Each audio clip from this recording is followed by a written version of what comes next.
Aloha, what's up everyone? Welcome to my channel. I'm JayDreamerZ. So check this out. Today we're going to be talking about the Red Hot Chili Peppers, one of my favorite bands of all time. And I'm also going to listen to some of you guys' input in the chat today.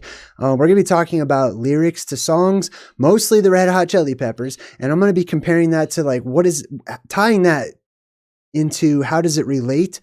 How do these bands and their lyrics relate to the esoteric things that we've been sharing here on my channel and in other places around the world too? They seem to be in on it. They seem to know some stuff. At least that's what I've heard. People saying. I hear a lot of people saying that they hear the truth in music, and I have a truth in movies segment on my channel. Where I break down the truth in the movies that I'm watching, and it's like hidden right there in front of us. So they do the same thing in music. I want to just be like a more laid back session today. So what's up everybody? Thanks for letting me do my little intro. We're also going to tie this into how does it relate to that missile that they shot at that asteroid or whatever, right? They shot that DART missile at that asteroid. We're gonna wrap things up with that type of stuff. But first, let's get in. Oh, and the deal with the devil too. We're also gonna do the deal with the devil. What's up, Southern Bell Rising? I see you guys in the chat. Good to see everybody. Welcome. Check this out. All right, so check this out. So I'll be cleaning my house or whatever, and I'm rocking out to like all kinds of bands that I like. Right now, some of my favorites are 21 Pilots, Imagine Dragons, and Red Hot Chili Peppers, always. I also like to do, it depends on my mood, really, but I also like Stick Figure and Modest Yahoo, some other people too.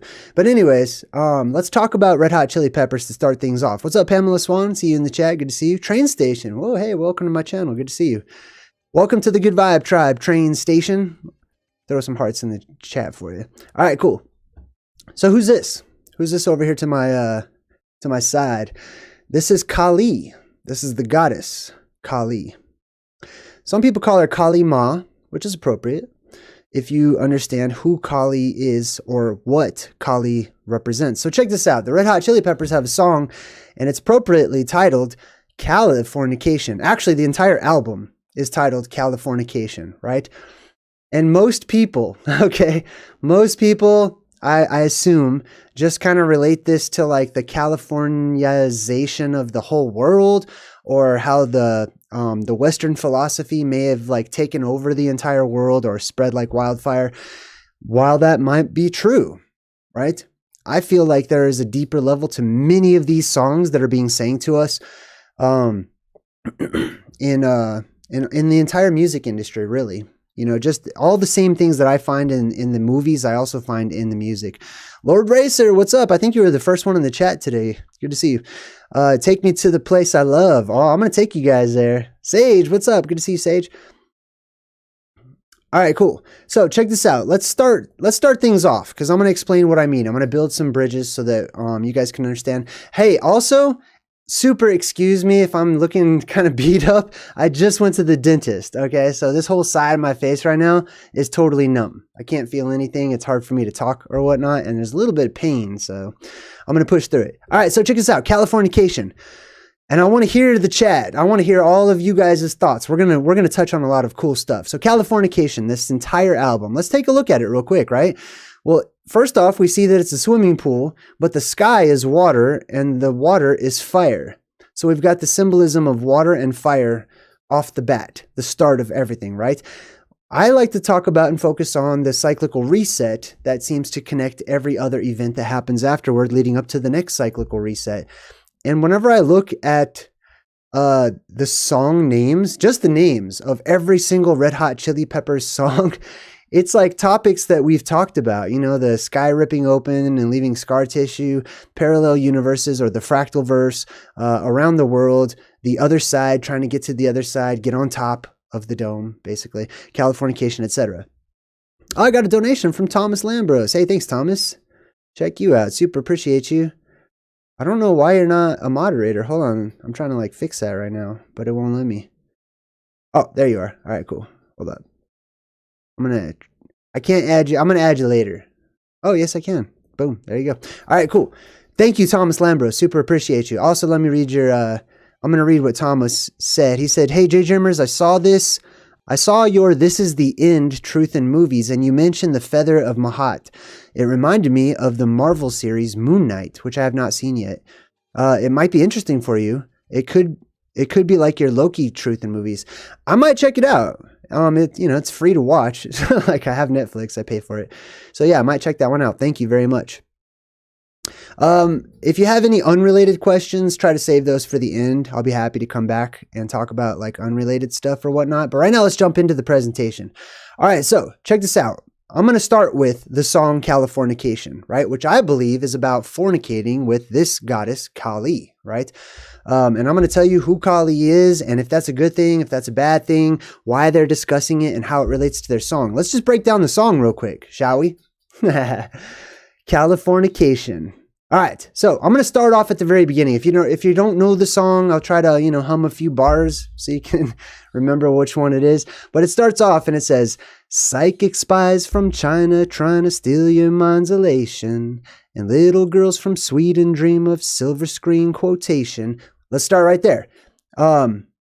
Psychics, actually, let's do this. It'll be easier if I just tell you what I think the song's about. That way you can pick up on it as we go, okay? So Kali, this goddess Kali, is what the state California is named after, I believe, basically. Kali is one of the Hindu gods. There's a whole bunch of Hindu gods and goddesses, right? I personally believe that they represent various aspects of cosmic and earthly entities, and they've been cartoonified. They've just been, you know what I mean? Like, I don't believe that this shape is the goddess, okay? I believe every single thing that she's holding is the goddess. They're all symbolic of what this entity is and what it represents. In short, so far, I think that there's a lot of evidence that suggests to me that Kali represents Mount Meru, or the Dark Mountain, the Black Mountain, etc. And I'll share with you why I believe that. So let's skip over to the song real quick. Californication, or being intimate, being close with Kali only temporarily, right? Why is it only temporarily? Well, we'll talk about that too.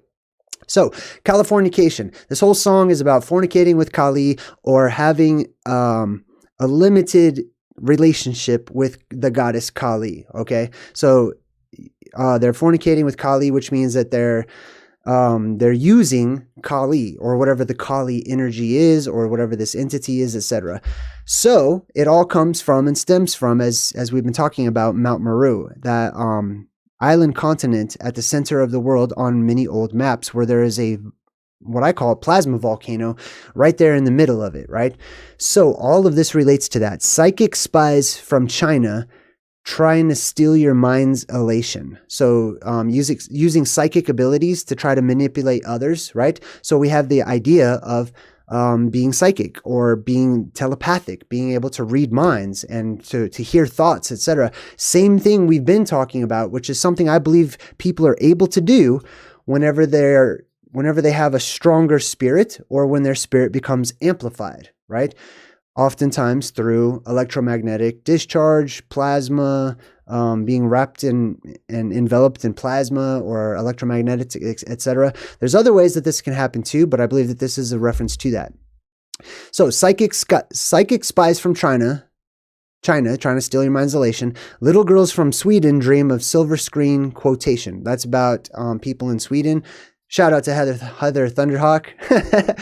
She lives in the Sweden area. I don't know a lot of people out there. But the movies, basically, right? Wanting to be on the movies and be quoted and stuff, and be a somebody on the TV screen, basically, right? Which is where all of our fables are presented to us, which is where our esoteric history, our forgotten past, is presented to us on the silver screen, or on the movie screen, you could say, right? And if you want these kind of dreams, it's Californication. So basically they're saying it's easy, no problem. You could attain to these types of things. For example, telepathy. You could attain to the movies, etc. But you must fornicate with Kali, with the goddess Kali. Let's continue on. Now, they're talking about Kali. Okay, keep that in mind. It's the edge of the world and all of Western civilization. All right, I'm going to read the next one. The sun may rise in the east. At least it's settled in a final location. We're going to discuss those two right now, okay? It's the edge of the world. Now, this is an old world term for describing the place where we live, geographically speaking, right? It has an edge to it. In modern academics, there is no edge to the world. So let's ask ourselves this. Why is it that when you go to the Red Hot Chili Peppers YouTube channel, they don't have a big fat Wikipedia article on every single one of their songs? I mean, they're talking about the edge of the world. They're talking about all this esoteric stuff that many truth seekers tend to share and talk about, but many of us get slapped with the Wikipedia article. They do not, even though they get to talk about the edge of the world and all kinds of interesting, crazy concepts that if we discuss them as if they were true, right, not in song form, then it's a Wikipedia article. If not, you're totally fine. I'm going to tell you why I think that is. It's the edge of the world and all of Western civilization. Check this out. The edge of the world was to the farthest west that a person could travel, that anyone could go. The furthest west in the old world was where you could find the edge of the world, or AKA the four corners of the world, right? Nowadays, you can't do that. You can't apply modern academics to that and say, oh, well, the furthest west is going to be the edge of the world. No, it's not. It's eternal. You just keep on going in a circle. If you try to find west by going with modern directions, you'll never get west. Same thing with east. You'll never get there, right? So we have to flip our minds to what the myths taught us about ancient directions and where they intended when they were trying to convey to us where these certain lands and places and events had happened, right? So for example, the furthest sorry, my mouse messed up. The furthest west edges of the world are where Hercules set up his famous pillars to mark the furthest that a person could go before they were entering into another world, right? The edge of the world and all of Western civilization. Now, all throughout many of my videos, we've built a case for this being a reference to the lands at what we now call the North Pole, or the lands that were on the maps that showed those four island continents at the center of the world at the north, at the geographic north of our world. The sun may rise in the east. At least it's settled in a final location. Now check this out. So most people, this goes right over their head, just like the sun, right? You see what I did? Most people, this goes right over their head, and they just think it's talking about the focal point up there in the sky that gives us daylight, first being seen out towards the east and then traveling so far in a westerly direction that it appears to be dipping down over the horizon and stuff. I don't believe that that's what they're referencing whatsoever, because it says it's settled in a final location. Now, if we go according to mainstream modern academics, there is no final location for the sun to settle. This is an old world type of thinking, right? Does that mean that it's fiction and lies? No. Excuse me. Oh, okay. So what is he talking about? Well, in the old world, the westernmost edges of the earth is where the sun was said to live, that the sun stayed there basically and then went out on a daily journey, leaving the westernmost location of the world and going outwards and from where it was, right, from the west, leaving the west and going outwards basically towards a land in the old world that was known as Ethiopia. I don't think that's talking about the modern country of Ethiopia whatsoever, but it was a land that meant the wilderness essentially. So it's the edge of the world and all of Western civilization. The sun may rise in the east. At least it's settled in a final location. So the final location is the place where the sun stops. And remember, we've talked about this many times. In the ancient world, right? According to the old ways, our ancestors, many of them, believed passionately and knew that the sun would stop. that it did stop, that it's been recorded to stop, and that they passed along legends and stories after stories about the sun stopping or changing directions or doing all kinds of things. But the sun stopping is one of those things. That's why we have 2 times during the year when we celebrate the sun stop or the solstice times of the year, right? So let me give you an example of this whole edge of the world, Western civilization, and that being the place where the sun resides, right? According to the ancients. Keep in mind, I'm in no way talking about the focal point above us that we today call the sun. I'm talking about another sun. I'm talking about a different sun. We've had many suns, I believe. My research indicates that we've had many suns, many moons. They appear, they have their life cycle, they die, they disappear, they go away, and they're replaced with brand new ones, basically. So check this out. We're looking at the Hesperides. The Hesperides is a legendary place where many mythical creatures, beings, gods, and demigods have lived or traveled to, and it's a place of interest in the old world. It says that the Hesperides were goddesses.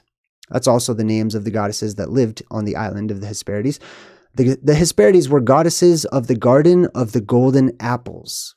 So there is a garden, which we've discussed. It's the Garden of Eden. The golden apples. That would be the same apple that Eve, shared with Adam and all that fun stuff, right? But these are golden. The reason for that is because it's not a fruit. It's not an actual physical fruit from a physical tree that you eat. This is all symbolic of the plasma tree of life that shoots out and creates little ball lightnings and stuff like that. The golden glow of these apples was surely envisaged as the source of sunsets. So even here in this webpage, this is theoi.com if you're wondering, even here they talk about how these apples glowed. They had a glow to them. They were light. They were apples of light. Okay. Very interesting stuff. Mars Pop. Hey, good to see you in the chat. Mars Pop. Boom. Right on. All right, cool. So let me get back here. Hold on real quick. All right, so there's a million references. I'm going to sum this up so that it's not boring, okay? There's all kinds of, just this webpage alone is all about the Hesperides, all about their location, right? All about their relationship to the sun and its place in this world. I could type in, the word sun is in here 10 times. If I type in west, watch. That's in here 8 times. So just the first thing. Upon completion of the task, Athene returned the apples to their garden in the west. Okay. So this place is also in the west. The Hesperides is the same exact place where Heracles went on one of his missions. That same place where Atlas was holding up the sky in the middle of the world. So we know where the location is. I mean, I know. I don't want to say we. What am I doing with that we stuff? I strongly feel so far that the Hesperides, according to its own descriptions time and time again throughout myths and legends, has already revealed itself to us where its location was, right? Now, check this out. The Hesperides, in addition to this, was also surrounded by a river or a current called Oceanus. Let's do that one. All right, cool. So Oceanus pops up 13 different times because Oceanus or Oceanos or Oceanos, many pronunciations, was this river-like ocean, we'll call it, okay? A river-like ocean. An ocean with a strong current like a river. And it surrounded the island in the center of the world. And it crossed around the Hesperides, etc. So it comes up many, many times, right?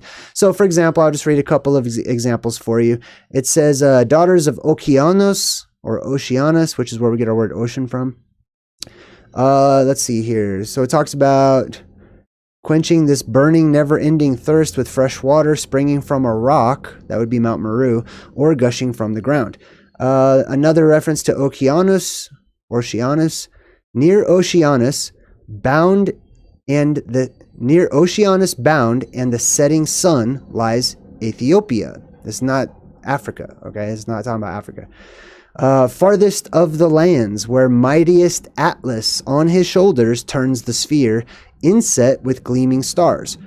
Atlas was at Axis Mundi, which is at the place of the geographic North Pole. That was his location, okay? According to many descriptions of Atlas, where he was, all the legends, they all indicate that he was at the center point of the sky, which would be right underneath the northern star, right? So check this out. Oceanus had a direct correlation with where the sun set, or where the sun resides, the house of the sun. The house of this particular sun, it would rise from the center of the world. It would leave and depart for a little while. Then it would come back and it would set in the north, basically. Or you could say the far west in the old terms. I'm not in the chat right now. Sorry, I'm going to do this little quick presentation. Here's Oceanus right here. Here's another one. It says, far on the sloping margin of the western sea, sinking Sol, which is another word for the sun, or Helios, had unyoked his flaming steeds and washed their bright manes in the springs of Oceanus. So what this story is saying is that when the sun, right, went out to the east, it appeared out into the east. And then when it was done out into the east, it would set or go down, right, to the west, to the furthest west. So east, west, right? And whenever it did that, the west, it says the western sea, the sun would bathe its chariot horses or whatever in the waters of Oceanus. Okay, so there is no Oceanus in this modern academic world that we have, right? This modern version. There's no Western Oceanus. There's no Western Ocean or anything. Anything west is infinite, okay? It's just as redundant as anything east, okay? It's all the same because eventually you're going to get to the exact same spot. You know what I'm saying, right? All right, cool. Now, let's get back to the Red Hot Chili Peppers real quick. It's the edge of the world and all of Western civilization. Western civilization comes from Mount Meru. Okay, when they talk about Western civilization, they're talking about technology. They're talking about being advanced and stuff like that. That's where the fallen ones landed, was Mount Meru, the holy mountain.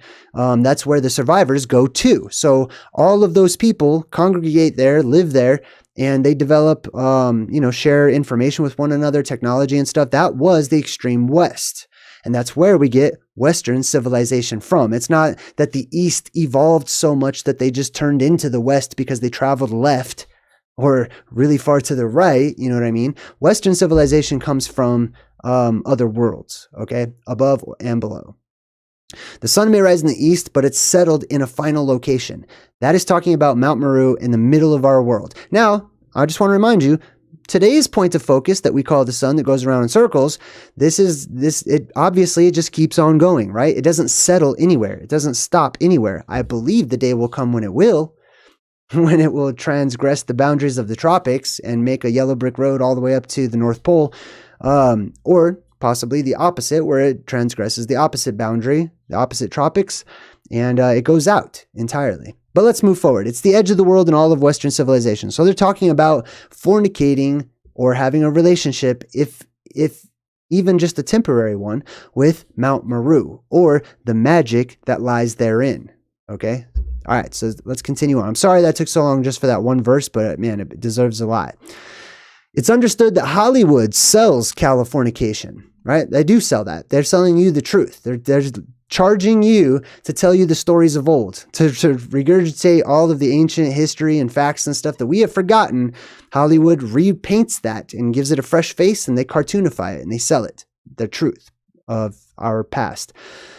He says, pay your surgeon very well to break the spell of aging. Now we're talking about those beings in our world who are concerned with death. They don't want to die. They used to be called the immortal ones. They were immortal in comparison to us today who live minuscule lifespans, fast forward, basically. They pay their surgeons very well to break the spell of aging, as do some of us now.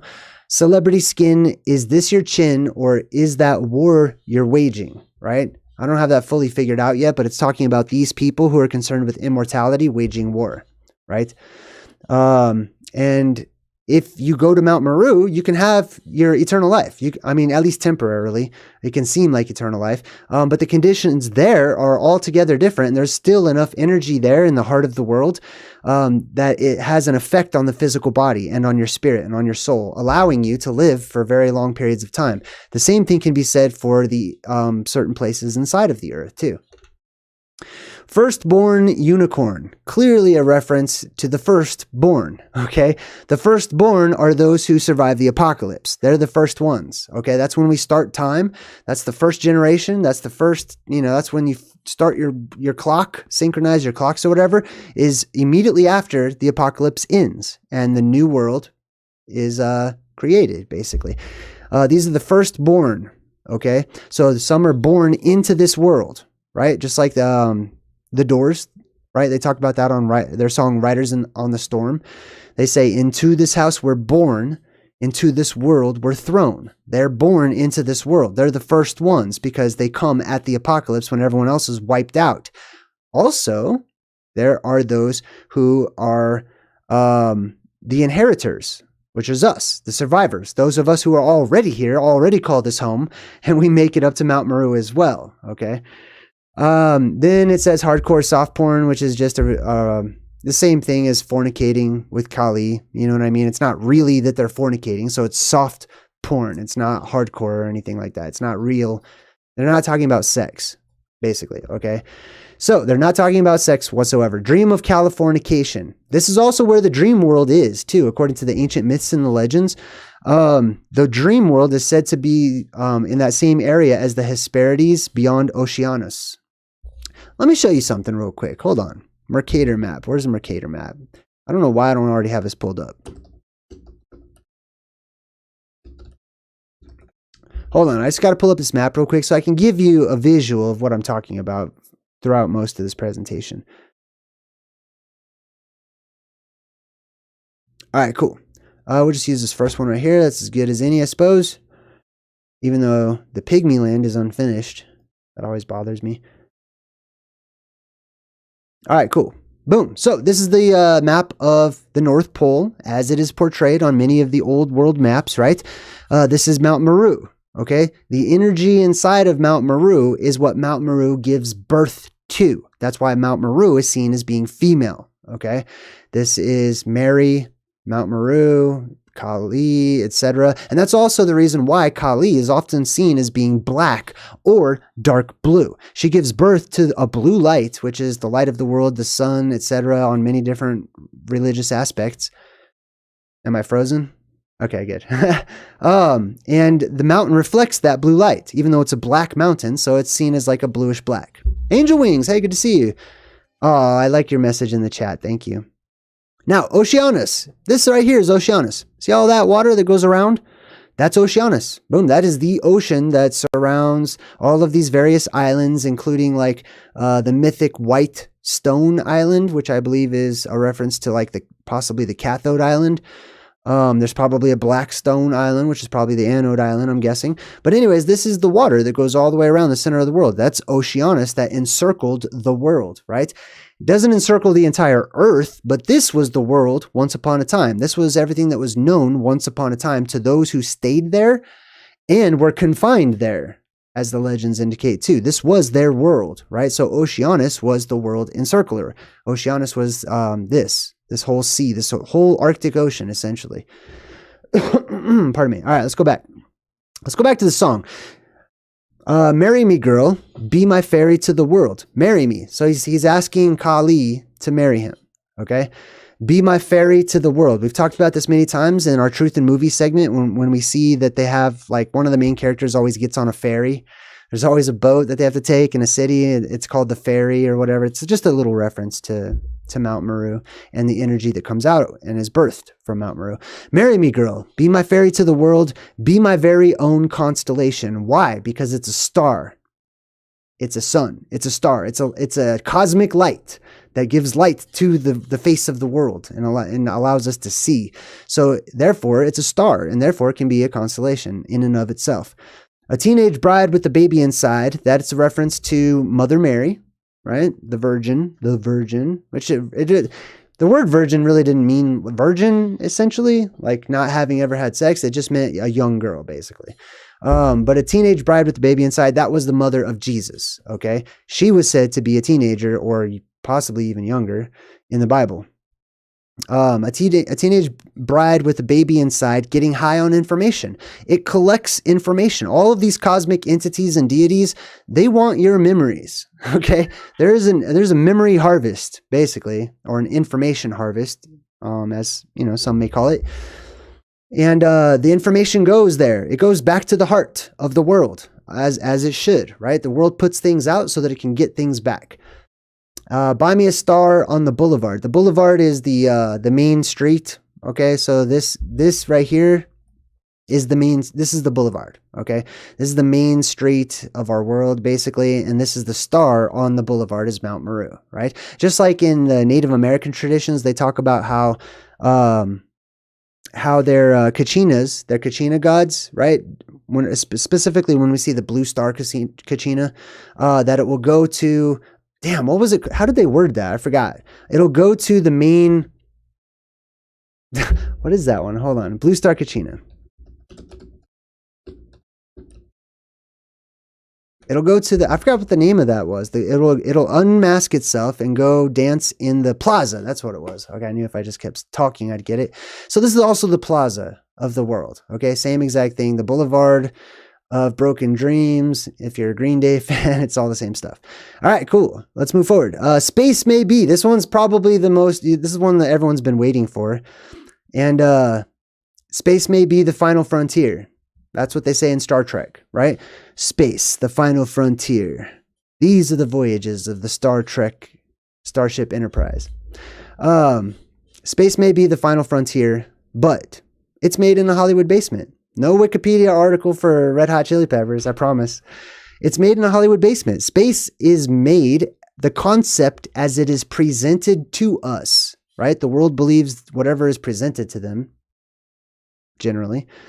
The concept of space, or what lies beyond the dome, right? What lies beyond the horizon, what lies on the other side of the sky, essentially, right? We only get concepts of that. We've been tricked and told, I believe, that we're staring into the vastness of emptiness, when in reality, you're looking blankly up at a dark ceiling that has a few holes in it to let the light of the actual heavens in. But anyways, so all these concepts of space. Now, don't get me wrong. I totally believe that we send rockets up. I think that the dome is pretty far away. Okay, that's me. Like, I don't know how far away, but far enough so that it gets super dark and it looks like you're in space. Okay, and I also believe that there may be a neutral point up there. Talking about like the buoyancy in our atmosphere and stuff. And so it's possible they might be sending people up there into the high places in the sky in our atmosphere still. Okay, under the dome, up there, where it's dark and stuff like that, and they can float around. And they might be doing experiments. I don't know. They might be able to send satellites, and it might all be real. And I realize that everyone's got their own, models for the world, and everyone's got their own interpretations. And some people are just like, "This is fake. No, that's fake." And everyone starts arguing about what's fake and what's real. I'm just sharing my path with you and letting you know that I believe there's truth in everything. Right? However, the concept of space, according to the Red Hot Chili Peppers, they're saying that it's fake. It's not real. Okay? The things that have been presented to you as being representative of space is not space.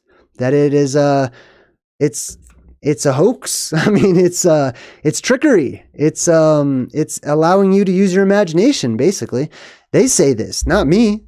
I mean, I tend to agree, but I'm saying this is what the song says. Space may be the final frontier, but it's made in a Hollywood basement, right? Now, some people would argue, well, they're only referring to TV shows, and they're only referring to like Star Trek because they said it's the final frontier. So obviously Star Trek was made in a basement in Hollywood or whatever, right? No, it wasn't made in a basement. Hey, Angel Wings, right on. Thanks for gifting a membership. Star Trek, I doubt, was made in some Hollywood basement, which implies that it was secret, okay? That it was a secret location in Hollywood. Hey, the Green Man. Hey, good to see you, the Green Man. I think I've seen you before, actually.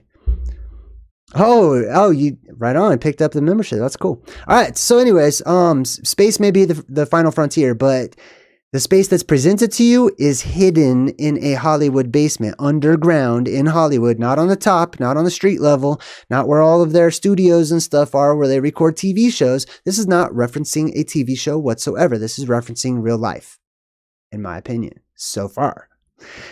And Cobain, can you hear the spheres singing songs off station to station? So this is a reference to Kurt Cobain, who died, which was sad to some of us. I liked him.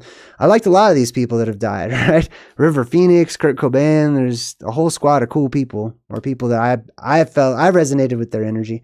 Anyways, Cobain, can you hear the spheres singing songs off station to station? He's talking to a dead guy. He's referencing Kurt Cobain, who's dead. So he's talking to Cobain's ghost. There is a realm of ghosts said to be located at the furthest west reaches of our world, traditionally the North Pole. Raphael, welcome to my channel. Good to see you.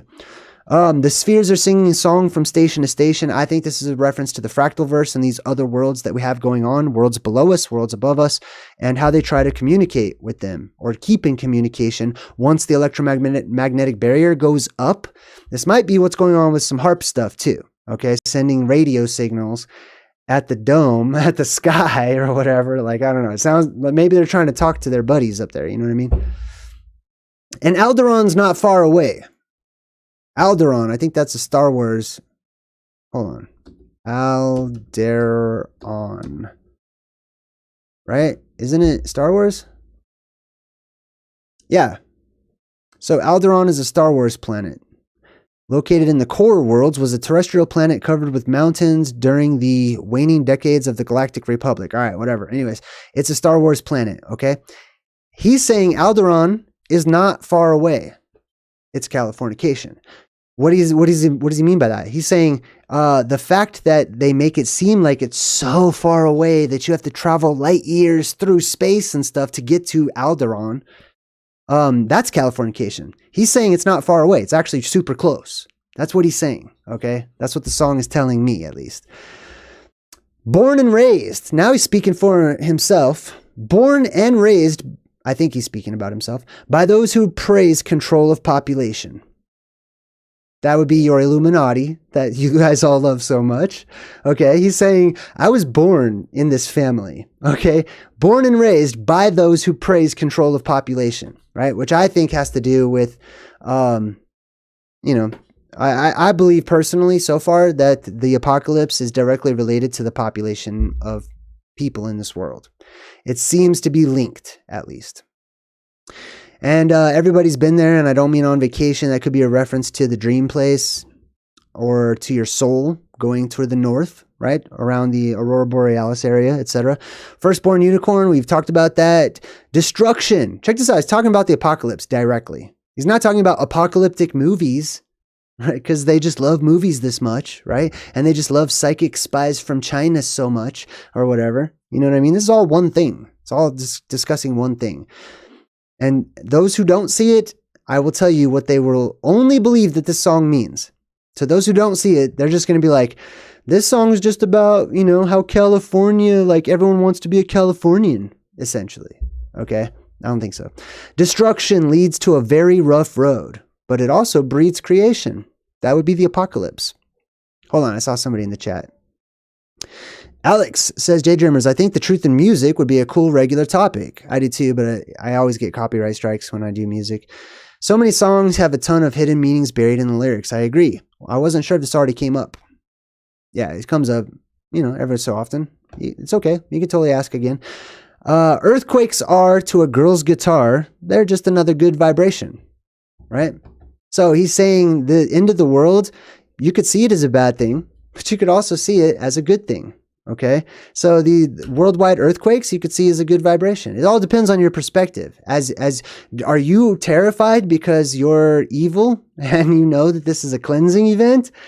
In which case, there's a lot of fear, there's a lot of scariness, you know what I mean, or whatever. Or are you good and you welcome a change in the world and all the evil and negativity being cleansed from this world, right? If so, then earthquakes will be like a good vibe to you, basically. You know that it needs to be done, basically. Okay, you understand why these things are happening. And tidal waves couldn't save the world from Californication. Okay, so it's all of this is destined to happen again. It's cyclical. It repeats itself over and over and over. And Californication, tidal waves can't stop Mount Meru. Okay, it's not going to get rid of Mount Meru.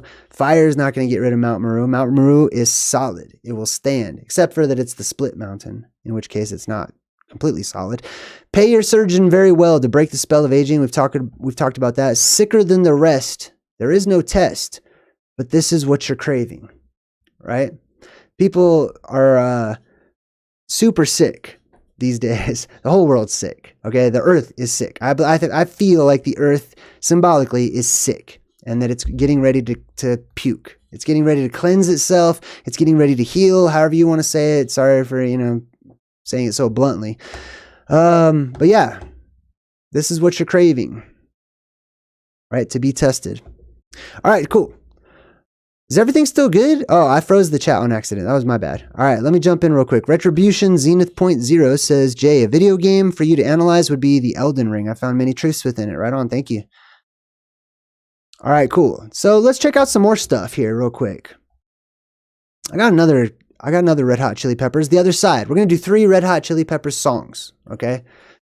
The Other Side. This one's going to be a little faster because we're going to rush through this one.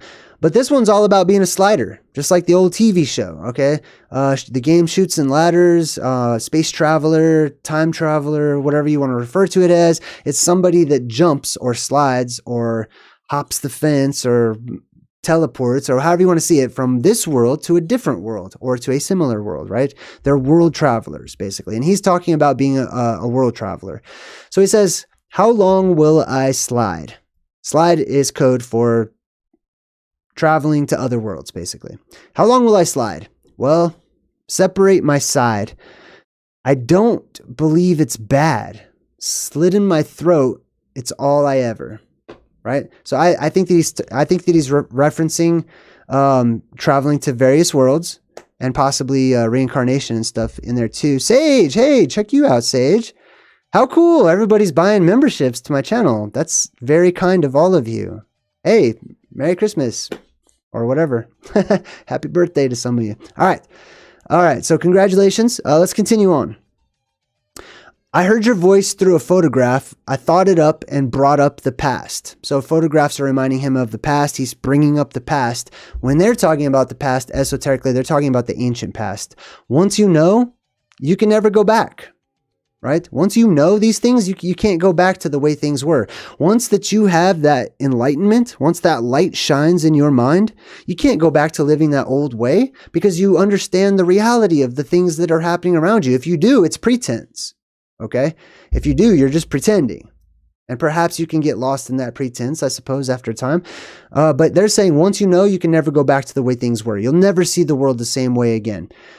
He says, I got to take it on the other side. He's talking about the other side of our sky. Okay?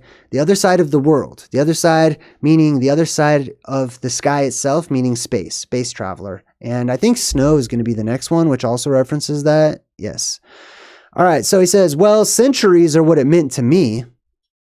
Okay, so to come in here, to this place, this is the house of death. Okay, I mean that affectionately because it's fun, it's a good time, etc. But if you stay here and you get caught up here, you will die here. Okay, at least I don't believe in death, but the concept of you'll shed your body and you'll get a new one, that will happen in this world. Okay, it's a closed system. You get stuck here. Your spirit gets stuck here and it gets into reincarnation cycles. If you leave here, you don't have to worry about that. That's why people go to heaven when they die because they're immortal, etc. That's why those beings are from the heavenly places, etc. The Elysian fields, space, we'll call it what you like to call it. Centuries are what it meant to me. He lost centuries, or this race, or these beings, these people lost hundreds of years off of their lifespan to come in here, right? Now, if you listen to the lyrics and the songs, they tell you why they came in here. They explain that in full detail. However, they're tired of being here and they want to leave. They want to get out. And many of the songs that are in the music industry are about that. They tell you straight up, well, I want out. I want to get out. I want to leave. I'm done. Okay? I'm done doing what I came here to do. I want to get out. A cemetery where I marry the sea. That's a Phoenician reference. It's a reference to the water world during the last apocalypse, how long they've been here for, basically. Because that's the last time they came in. That's the last time the sky opened, is whenever the waters flooded and the sky was opened, etc. And it's a cemetery. This place is a cemetery. This is where people come to die. I mean, they come to learn lessons and they go through the school of life, etc. And then they graduate, they go on to other places. But if you get stuck here, it's a cemetery. You'll die. You know what I mean? You don't get everlasting life on earth. You can get increased lifespans, which I talk about and reference all the time, but not one that is as the same as living out there in the heavens. Okay? The stranger things that never change my mind. I got to take it on the other side. So he's just talking about the strange truths of the world that we have all forgotten. How long will I slide? How long will I travel through the fractal verse, basically? Separate my side. I'm not sure what that's a reference to, so I'm not really going to speak on it at this moment. I have lots of ideas about it, but they don't feel right now. I don't believe it's bad. Now, that's another thing, too. Why was he saying that? Because many people believe that these space travelers, okay, when they descend into new worlds and they become the fallen ones, that they're all evil because they're different. He says, I don't believe it's bad. A slit in my throat, it's all I ever. I think that's another reference to what we just talked about. Pour my life into a paper cup. The ashtray's full and I'm spilling my guts. Check this out. These artists that are singing to us, quite usually, the ones I listen to, they tell you, I'm telling you secrets. I'm giving it to you. I'm spilling my guts. I'm telling you things that are secrets of the world. I don't even know if I should be doing this, but I'm going to share it with you anyway. They're winking and, nudge, nudge, hint, hint, trying to get us to pick up on what they're putting down, right? She wants to know, am I still a slut? It's a reference to they go to Mount Meru for a time, but then they leave. Okay. They cheat on Mount Meru. They go to other places, etc. I got to take it on the other side. I got to get out of this world, basically. A scarlet starlet. That's a reference to the red plasma above. And she's in my bed. A candidate for my soulmate bled. Okay. That's the sky bleeding, etc. Also, all that red plasma is a sign that it's the time of magic. The world is inundated, with power, essentially, for an age, for an entire eon, which changes everything and throws us into the world of fantasy once more. And in this world, crazy as it is, will become the things of legends and stories and myths and all, and people won't believe it. They won't believe that I was doing this. I could describe this live stream that is currently live to people in the post-apocalyptic world. They'll be like, okay. They're not going to believe it. You know what I mean? It'll sound crazy. So we have to think of other ways to get them to believe it if we'd like that. Let's see. Push the trigger and I pull the thread. That's another reference to that red thread that we've talked about that many people in Hollywood wear on their wrist, etc., which is also the red plasma. I got to take it on the other side. He continues on. How long will I slide, etc.? Turn me on, take me for a hard ride, burn me out, leave me on the other side. Okay, this is the hard ride that you're on right now. Okay, this is those beings from above. They were born into this world on a storm, riders on the storm, right? And this is the ride. This is the ride of a lifetime. Welcome to the big show. You're in it. You're the star. Okay, it's crazy. It sucks. It's hard. It's not an easy thing to get through, and that's what makes a good story. So congratulations to all of you. Okay, bravo to you. Whatever your situation, bravo. He says, I yell and tell it that it's not my friend. I tear it down, and then it's born again. All right, this is another reference to the apocalypse, okay? No matter what they do, they can't stop the apocalypse, okay? They have ways of trying to prolong it, which involve speaking to the people and manipulating the people because the people are linked to the apocalypse. But they can't stop it, okay? They can't stop the apocalypse from happening. How long will I slide? Blah, blah, blah, blah, blah. Let's see. It's all the same thing. I don't believe it's sad. All right, cool. So that's the end of that one. Let's go to one more. Snow, right? This is the one that goes, hey, yo, listen what I say, yo. I can't sing. I'm sorry. They do it a billion times better. They're awesome. I rock out. I sing at the top of my lungs in my house. Anyways, this one's called Snow. And I'm going to tell you what the song's about before we go over it. Okay, so you can have some context. It's about space, or whatever you've been told space is. Okay, the place, or the many places, the infinite places that are beyond the barrier and boundary that we call the sky. On the other side of that, it's white. On the other side of that, it's bright. On the other side of that, it's colorful. It's like ivory. It's opalescent, pearlescent. It's white. It's shimmery. It's shining. It is not dark. It's not a place of darkness. It's never been associated with heaven or the heavens.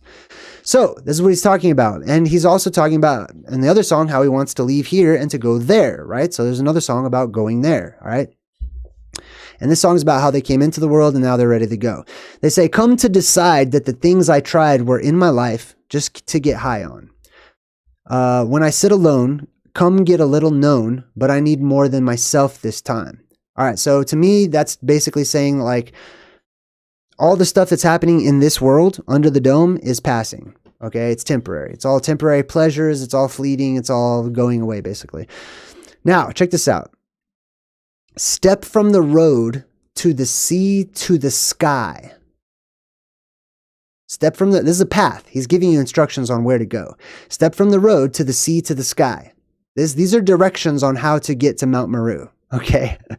and thus how to escape this world. Okay. They're telling you right here in this one little lyric, you walk there. You don't fly there. You don't take a boat. I mean, you could take a boat. It just depends. But traditionally, you walk there. You take the earth. You just walk in a straight line right up to the North Pole. Boom. They say, step from the road. That's the path, man-made road, to the sea. Just like when the Egyptians were following the Hebrews, right? They stepped from the road to the sea. The sea went to the sky. Same thing, right? That I do believe that we rely on. He's talking about the sky. We rely on the sky. He's giving you instructions on how to leave the thing that we rely on right now to keep us safe, right? It's a double-edged sword. Sometimes we see it and we hate it and we're like, I wish you would just let us out. But while we're here, it's protective. It protects us from many dangers outside of it. So step from the road to the sea to the sky. You get sucked up. You go leave in a particular area. You leave through the opening in the sky. And I do believe that we rely on. When I lay it on, come get to play it on all my life to sacrifice. Okay, that's just very poetic. But what he's saying is I'm getting paid to play. And my form of playing is my life sacrifice to all of you. Okay?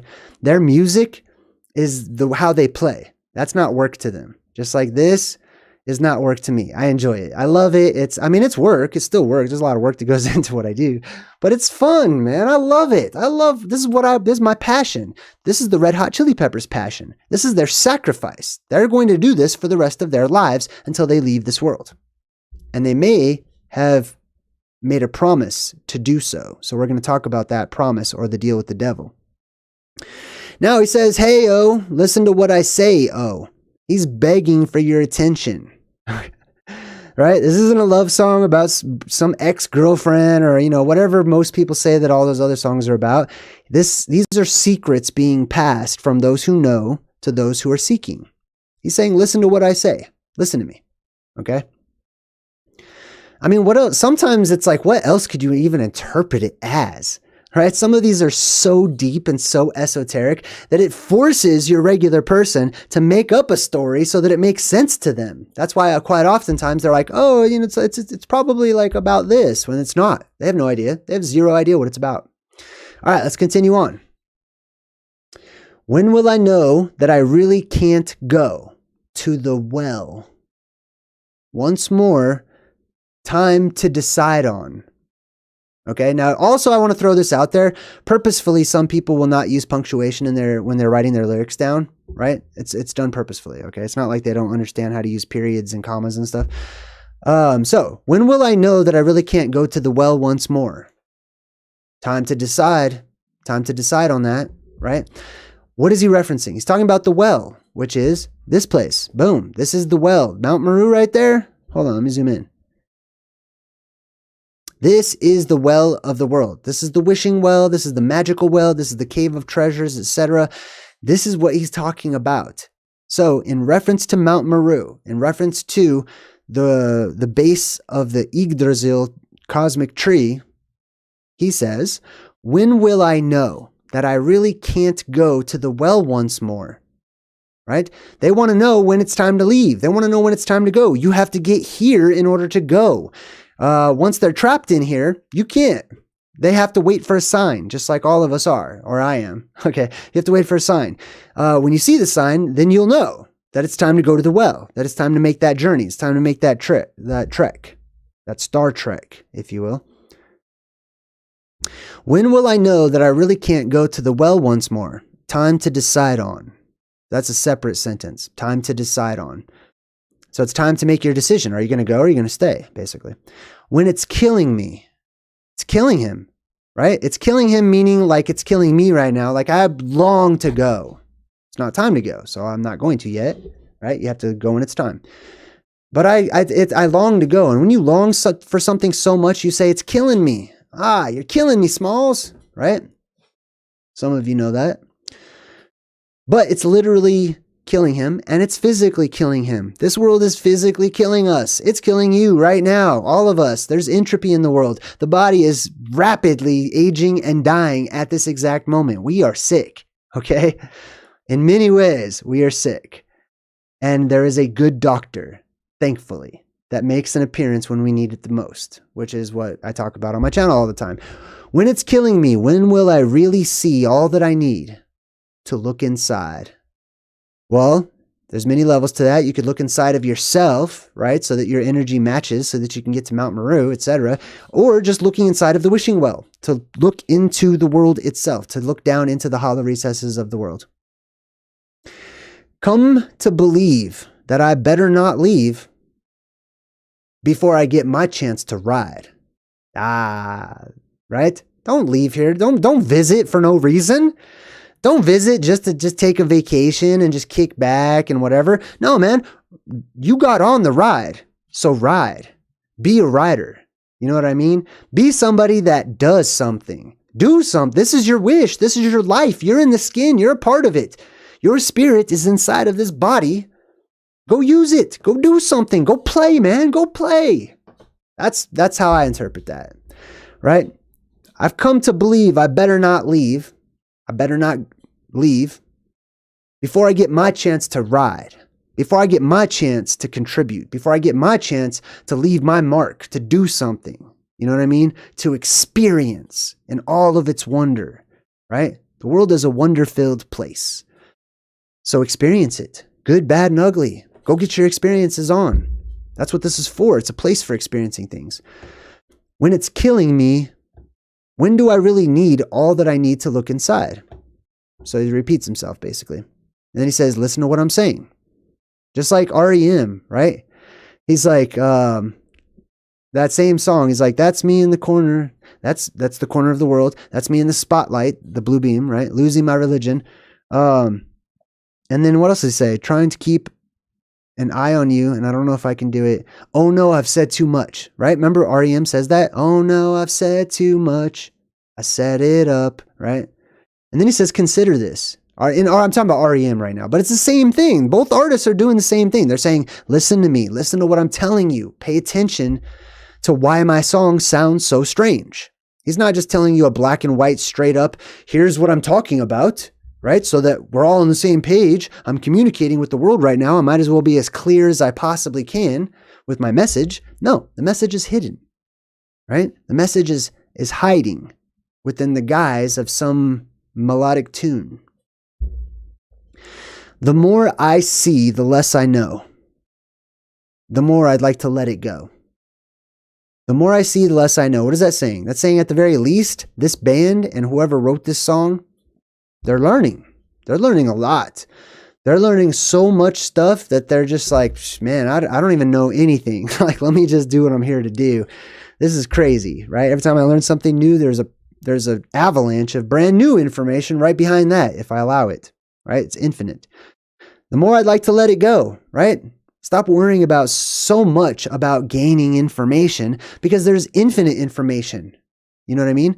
And first and foremost, it's all inside of you. I think it's all inside of me. It's all inside of you. It's fractal. It's holographic in nature. So it all contains the whole. The more I see, the less I know, the more I'd like to let it go. You need to let it go sometimes. You could be overwhelmed with a lot of information or brand new information. It can be confusing to the brain. It can be depressing. It can cause anxiety. Hey man, by all means, learn as you go along, but let it go. Let all that be passing information. Just even this video right now is passing information. Shoot, JayDreamerZ 5 years from now might look back at this exact moment and be like, I don't think that anymore. You know what I mean? So let it flow like a river instead of trying to hold on to it and stop it and stuff yourself with the river of the cosmic river of infiniteness. You know what I mean? Let it flow through you. Deep beneath the cover of another perfect wonder, which is space, or to the heavens, okay? Deep beneath the cover is the sky. We, right now, are deep beneath the cover of another perfect wonder. So a perfect wonder is the sky itself, but another one beyond that is space, or the heavens, okay? Deep beneath the cover of another perfect wonder where it's so white as snow, or snow white, right? Let's see. Retribution Zenith 0.0 says, for everything learned, there is an infinite parallel coalescing or in adversity. So yes, Jay, got to let it flow through. Right on. Sweet. I'm glad it's resonating with you. All right. Privately divided by a world so undecided, and there's nowhere to go. There's nowhere to go in this world. You're stuck here. Welcome to the world.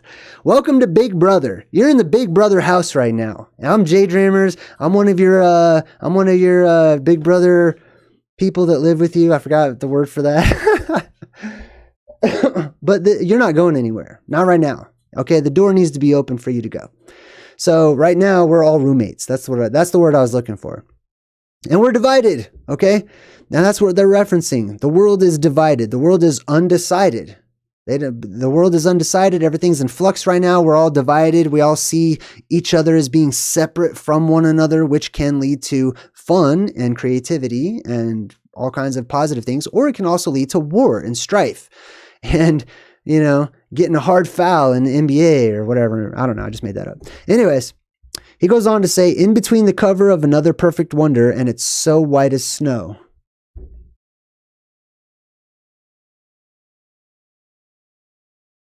Interesting. I'm getting some like live action signs in my room right now from the lights flickering, doing some stuff. All right, anyways. I'll be right with you, lights. Okay? Give me a second. Give me a second. Running through the field where all of my tracks will be concealed. Okay, now keep in mind, out there in the heavens, there seem to be good guys and bad guys as well. And the good guys, or the alleged good guys, seem to be chasing after the alleged bad guys, who seem to be, or their MO seems to be, dropping in on brand new worlds and changing everything and sharing all their information and then dipping out as soon as the next apocalypse happens, right? Which it seems like there's a rule against that. So they're going to run through the field. Those are the Elysian fields. Okay, those are the heavens above us. Running through the field where all of my tracks will be concealed. Because they're taking off. They're fleeing the scene. Okay, they're going to take off. They're going to leave.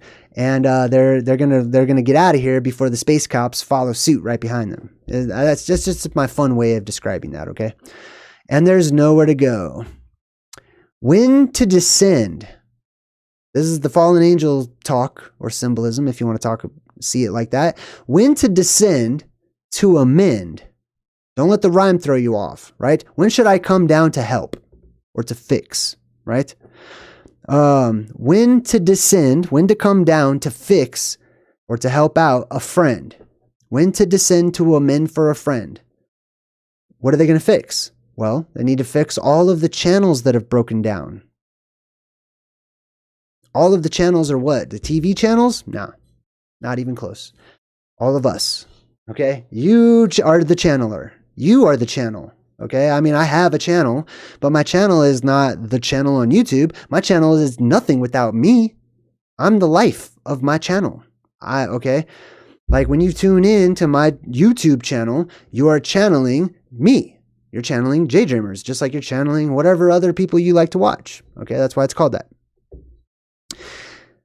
So he's talking about when to go down, when to descend, when to come down from the sky to help out with all of the broken channels.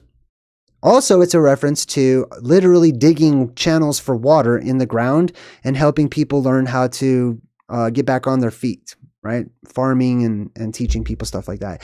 Now that you bring it up, I'm going to ring it up just to hear you sing it out. I'm going to make it into a song just to hear these exact same words come out of your mouths. People are out there singing along. Hey, yo, listen what I say. They don't have no idea what they're talking about. They have no idea what the song is even about. Ask someone next time they're totally into a jam. Like, ask them, just throw them off. Let them have a good time, but just be like, hey, you like that song, bro? They'll be like, oh, yeah. Just be like, what's it about? And watch them slam on the brakes. Skrrr. You can see the wheels spinning in their head, right? Step from the road to the sea, the sky. We talked about that one. All right, let's see. Is that it? Yeah, I think it just goes back to the bridge and then back to the chorus. Many times. All right, cool. So those were, let's see, I'm just going to recap. We covered Californication. I'm going to get rid of that page. We covered Otherside, another classic. I mean, I could do this with every single one of their songs. And I could do this with a million other songs by other people. There's plenty of information out there. So if you're looking to start a YouTube channel, there's infinite things to talk about when it comes to the truth in the music or movies or whatever. We talked about Oceanus. We talked about the world encircling river or whatnot, and how that's basically the Arctic Ocean up there towards the north.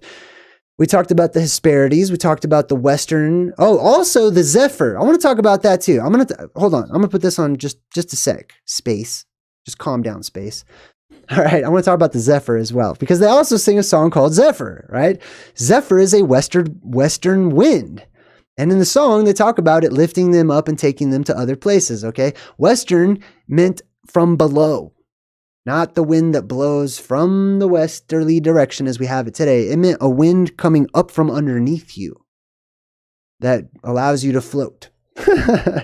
So anyways, all this stuff I see in their music and their languages and stuff. Let me jump in the chat. Hold on. I'm going to talk about space next. I hope you're ready. All right. So let's see. Actually, let's do this. Nobody's really saying anything in the chat right now. So let's take a quick, no, we won't take a break. Well, let's take a quick break. Let's take a quick break just in case you need to use the bathroom or something. And then we'll come back and I'm going to talk to you about space being the final frontier and it being made in a Hollywood basement, and this whole slamming a satellite into a rock billions of miles away or whatever the story is. I'm going to talk about that next. All right, so let's take a quick intermission and we'll be right back. Thanks for watching.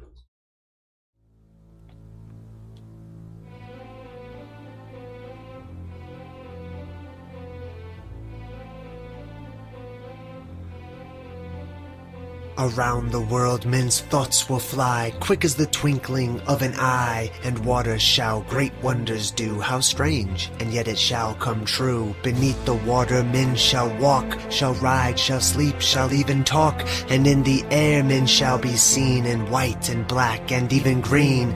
For in those wondrous far-off days the women shall adopt a craze to dress like men in trousers wear, and to cut off their locks of hair. They'll ride astride with brazen brow as witches do. On broomsticks now there'll be a sign for all to see. Be sure that it will certain be. Then love shall die and marriage cease, and nations wane and babes decrease, as wives shall fondle cats and dogs, and men live much the same as hogs. Pictures alive with movements free, boats like fishes beneath the sea. When men like birds shall scour the sky, then half the world deep drenched in blood shall die. Then half the world deep drenched in blood shall die. For those who live this century through, in fear and trembling this shall do. Flee to the mountains and the dens, to bog and forest and wild fens. For storm will rage and oceans roar, when Gabriel stands on sea and shore. And as he blows his wondrous horn, old worlds die and new be born. Fiery dragon will cross the sky, 6 times before this earth shall die. Mankind will tremble and frightened be, for the 6 heralds in this prophecy. For 7 days and 7 nights, man will watch this awesome sight. The tides will rise beyond their ken to bite away the shores, and then the mountains will begin to roar, and earthquakes split the plain to shore, and flooding waters rushing in will flood the lands with such a din that mankind cowers in muddy fen and snarls about his fellow men. And when the dragon's tail is gone, man forgets and smiles and carries on to apply himself. Too late, for mankind has earned deserved fate. His masked smile, his false grandeur will serve the gods their anger stir, and they will send the dragon back to light the sky. His tail will crack upon the earth and rend the earth, and man shall flee king, lord, and serf, and men will die of thirst before the ocean. Sweet. Hey, what's up, everybody? Welcome back. I'm JayDreamerZ. Thanks for joining. Thanks for hanging out. I appreciate all of you in the chat. There's a bunch of people in the chat. Let's see how many people are watching. 249. Holy cow. That's a bunch. All right, sweet. If you're just joining us, we were talking about the Red Hot Chili Peppers. Okay. Let's do this. I'm going to tell you my theory on the deal with the devil. Before we jump into Hollywood and space and all that fun stuff, right? Real quick, I want everyone to understand what the deal with the devil I believe is. Okay. This is my theory, or a theory that I have. It stands to reason that if everything that we're talking about has merit to it, if it has some truth to it, specifically what happens at the middle of the world and how it relates to the apocalypse and beings coming and beings going, etc., stands to reason somebody knows about it. Okay? That doesn't mean everybody knows about it, clearly. But it stands to reason that some do. So, there are those who know who keep it a secret, and those who know who freely share. Okay. And it very well may be that those powers that descend from above have their own guidelines. They have their own rules that they have to abide by. And it seems to me that one of those rules is that they're not allowed to ultimately keep everybody in the dark, because they have the upper hand, right? Let's just say that they came from the sky, that they descended from space, that they had advanced technology, etc. Does it sound fair to just enslave a brand new world just because they were thrown into the Stone Age and they don't have access to technology any longer, and that you can now control everybody, etc.? Does it sound fair? No, it doesn't sound fair to me, you know? So they had to make it fair. There had to be a fair aspect to it, which was they have to make themselves available. They have to share the truth. Okay. They have to have some representatives that share the truth of these stories with everybody. However, there's a caveat, just like the genie in the lamp, right? Or Loki or somebody like, they could do it however they want to. Okay. They could do it in music where it's just catchy and jingly or whatever. They can do it in commercials. They could do it in movies. They could do it on a napkin. I mean, I don't know exactly what the rules are, but it seems that these are the avenues that they have chosen. So if that's true, what are the implications of that? That means that they either have family members who are born, as the Chili Peppers reference, into that family, that they're relatives, actually blood relatives of those survivors who descended from above, or possibly came up from below, that they're blood relatives, right? And they're representatives to share the truth. They've been chosen to share the truth, right? Or they don't know. Somebody else is totally writing all these songs, okay? And they just recruit talented people, and they don't ever tell them what their songs are about, and people just hand them the songs. That's also a strong possibility. However, if they have knowledge of these things, right, then I believe that there's an exchange. I think that there is an exchange of value for value.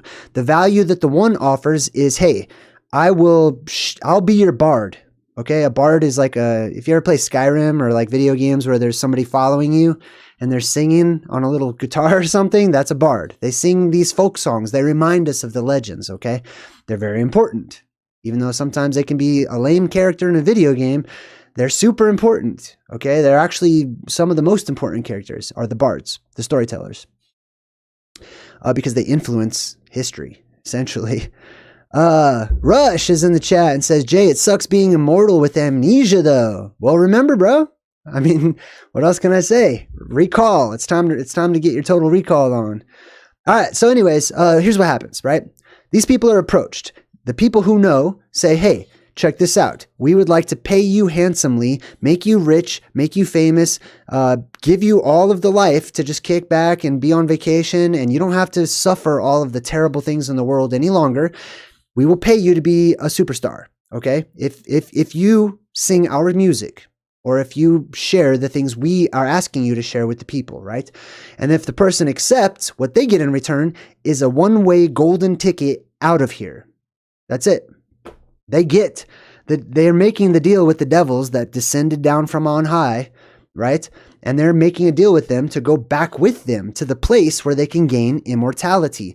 They're making a deal for their soul. They're making a deal to gain immortality for themselves. You know what I mean? Because if they get out of the earth, they gain immortality. At least it appears to be that way in comparison to the life that we now have, right? So I call that the deal with the devil. Any questions about that before we move forward? I'm going to give everybody about 30 seconds if you have a question, because I know there's a lag between the live stream and your chat that's on display. For those of you who are keen and have hit the 2 times speed button to catch us up to where it's actually live, good on you. I usually hear from those people first, or those people who have super fast internet connections. All right. Any questions about the deal with the devil and how that works, or what that possibly is, or my theory on it?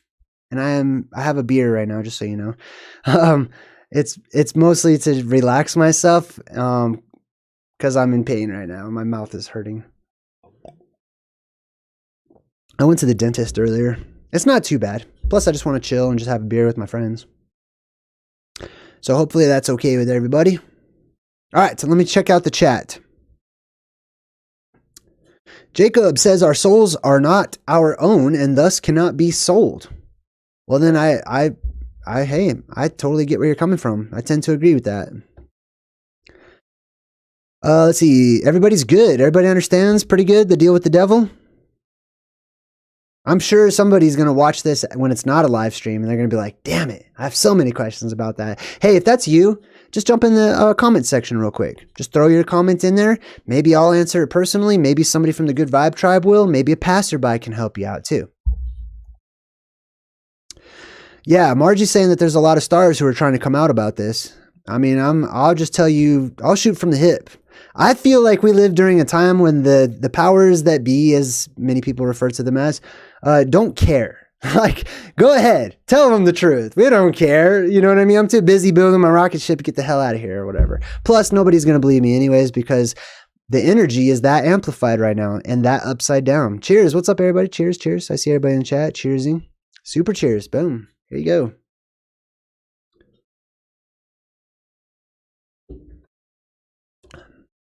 Why does the devil need souls? The devil does not need souls. So, yeah, it's not that they get their soul or anything. They get their soul temporarily because they're employing them. You know what I mean? Like, they're in control of that soul or that person or that band or that singer or whatever, right? But it's not like they're going to take their soul when they die and put it into a little bottle and keep it forever or something, you know? I mean, I'm not saying that's impossible, but that sounds very cartoonified. Let's see. Hold up.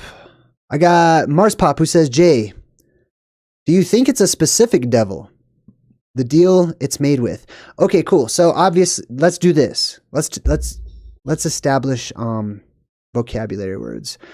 So everyone has their own definition of the devil. Okay, I am by no means talking about the mythic creature that wears red pajamas and has a pointy red tail and has a little red pitchfork and 2 little horns that go like that on the top of their head. That's not what I'm talking about. Okay, so I know that is traditionally a devil. and that there are many of those as they're drawn or imagined across the world. I'm totally not talking about any of those kinds of devils. When I say devil, I'm basically, all I mean is somebody who fell down out of the sky. That's a devil. Like, devils come from up there. Okay? I'm not saying they're good. I'm not saying they're bad just because I'm using the word devil. I'm just saying that that's what they're known as. They're white devils, and they drop down out of the sky. I'm not saying that makes them bad. You know what I mean? But what they are is space travelers. What they are is fractalverse sliders. They're fractalverse travelers. They're bipedal phanazoids that visit realm to realm to realm for whatever reasons they have, right? So some people, it all depends. Some people might see them as evil and thus devils, but just as equally, and to be just as fair, I could also call them angels.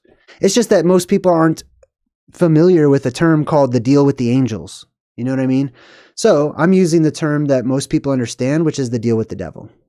But I don't mean Satan. I don't mean bad guy. I don't mean to impart any evil upon these entities aside from whatever their actions, reveal about them, basically.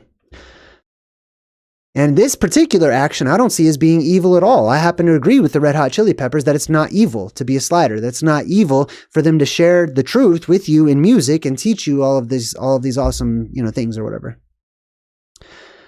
Sage says, JayDreamerZ, I don't believe something owns my soul. Okay. What about the movie Kalifornication? I have not seen the movie. I don't even know there was one. Shirley Stevenson says, so Jay, where does Jesus come into the picture? Where Jesus is not in this picture at all. Okay. The Red Hot Chili Peppers don't really talk about Jesus. Okay. I'm really curious what you think on this matter. So I'll make you a deal, Shirley. If you're blunt and direct with me, ask me your question. Okay.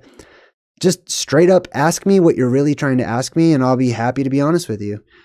All right. But if you just say, where's Jesus come into the picture? That's so vague. I don't even know where to start to even talk about Jesus. I've quoted Jesus. I've referenced Jesus. I talk about Jesus all the time. Jesus is not a name that is alien to my channel whatsoever. So if you want to know something about my faith, or if I have a religion of sorts, just come right out and ask. I would respect that more, just so you know. Not that I don't respect you or anything. All right, Mars Pop says, Jay, do you think Masons made the same type of deal with it? Do I think Masons made a deal? That's a possibility. I could say I could see that happening. Yeah, we'll serve you. We'll build your temples and your houses and stuff if you just take us with you when you go. Yeah, I could see that. Sure. Let's see. Okay.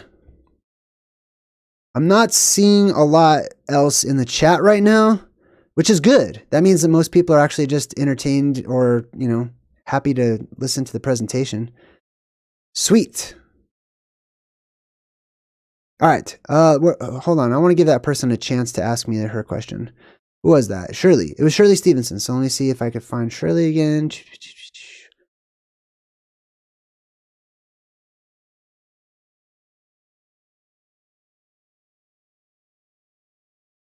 Lots of men that you meet seem like fallen angels.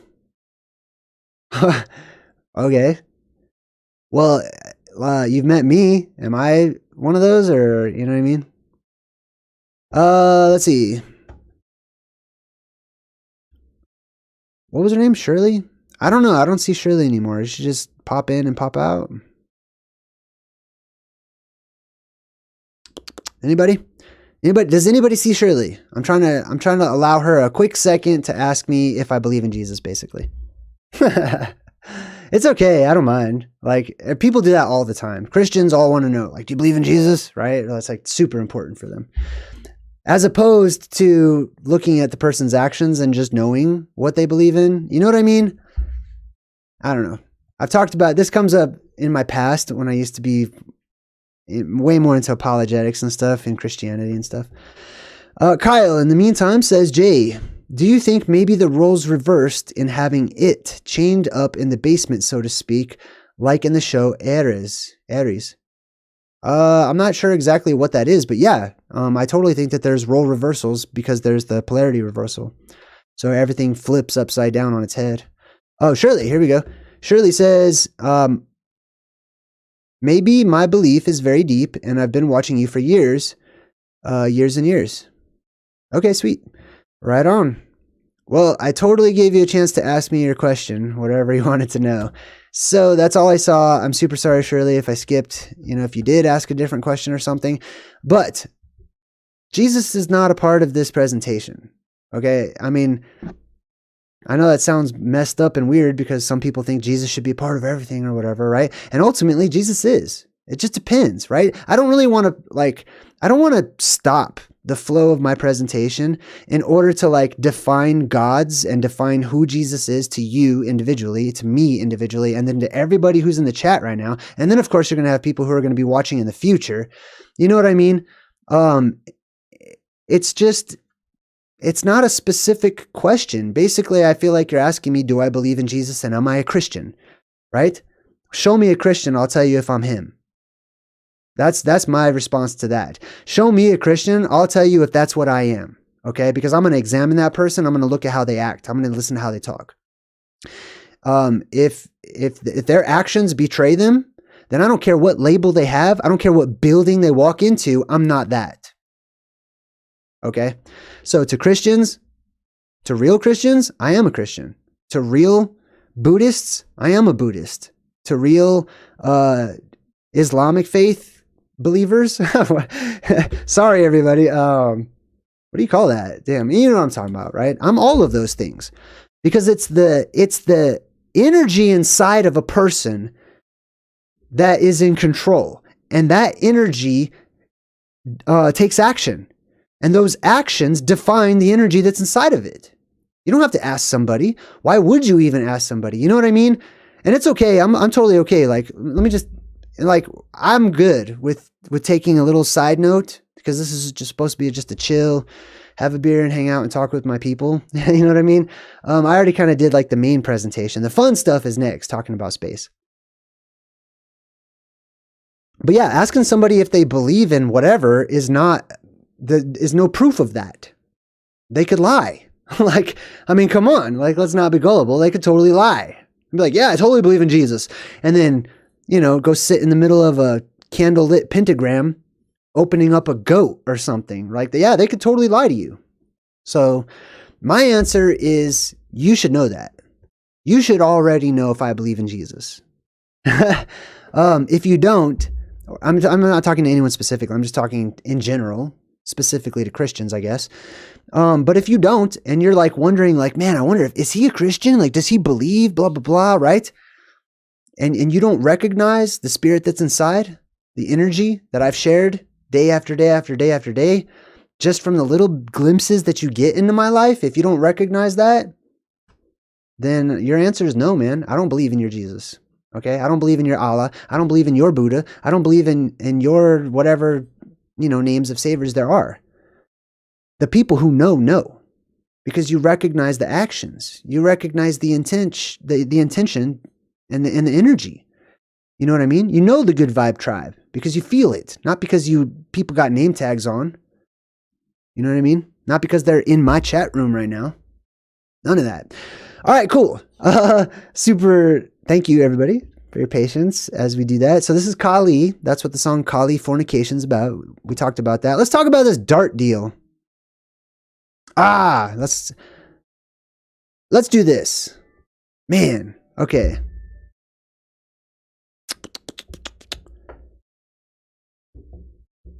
I'm going to take one more break, okay? And it's just for my own personal reasons. I have to take a break right now. So I'm going to take another break, okay? Sorry for the rapid break successions in a row or whatever. And I totally, also, I don't want to deter people from asking me. Let's do this. I should set up live streams where I specifically am I don't know, hey, ask me about, I don't know. I'm just brainstorming live. In the middle of the live stream. Anyways, let's take a quick break. I'm going to be honest with you. I'm going to go call my son. Okay. But I also want to continue the live stream and I want to hang out with all of you good people too. So I just need to call my boy. I'm going to call him up real quick, talk to him. Usually our conversations don't go longer than 5 minutes. I'm just making sure he's alive and he's good and he had a good day and stuff like that, before I pick him up. So I'm going to go call my boy real quick, do my family stuff. I will be right back. Feel free to ask me about whatever, because now we're just hanging out and having a casual show. But I will tell you the subject when we get back is space. So I would like to talk about how completely the moon landings, how completely is this dark garbage and all of that stuff, okay? Super, super fake. Hold on, let me show you another one. Okay, I'm gonna leave it on this, actually. Instead of putting up Mother Shipton. I don't know, that's something to listen to though, right? Do I have another one? No, I don't really have another intermission. I need to get another one. I don't want it to be dead silence. That's too weird, right? I'm gonna leave it up. Screw it. I'm just gonna leave it up. I'm gonna leave this. Does it replay? It does replay. All right, cool. I'm just gonna leave this up, okay? And here, maybe I'll put on some royalty-free music. Hold on one sec.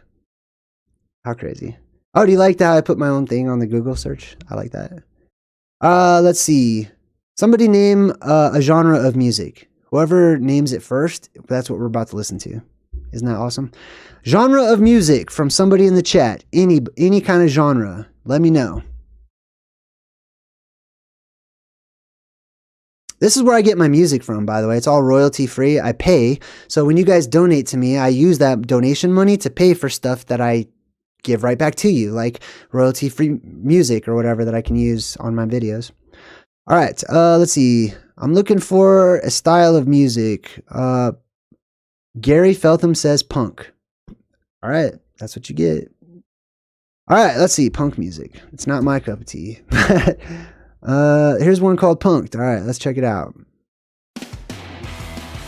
Whoa, that's super loud. Can you guys even hear that? Oh yeah, I'm sure you can.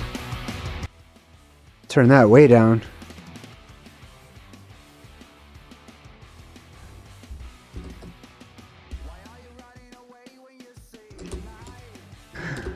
God.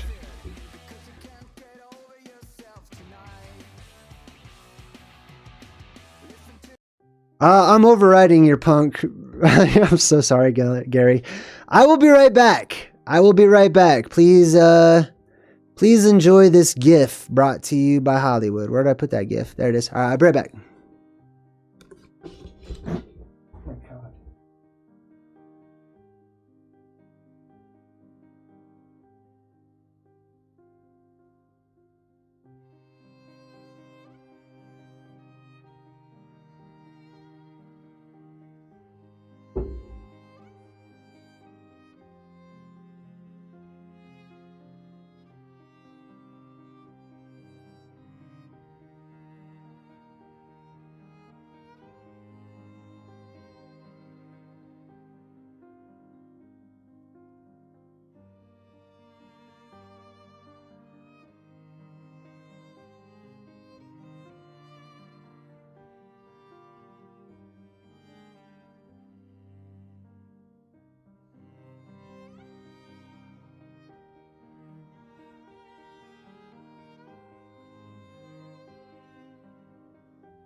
think it has something with art.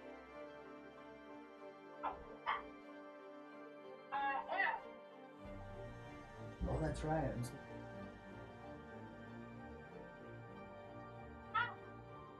Hi, little guy. Love you. Thanks.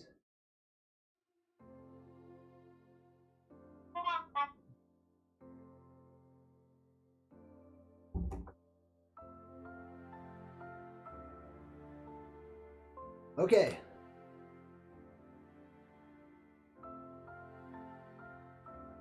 All right, I'm coming back. I'm coming back.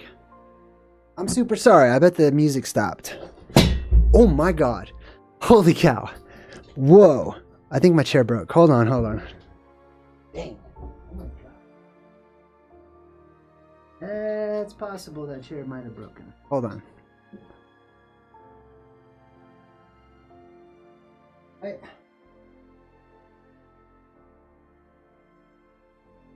New chair.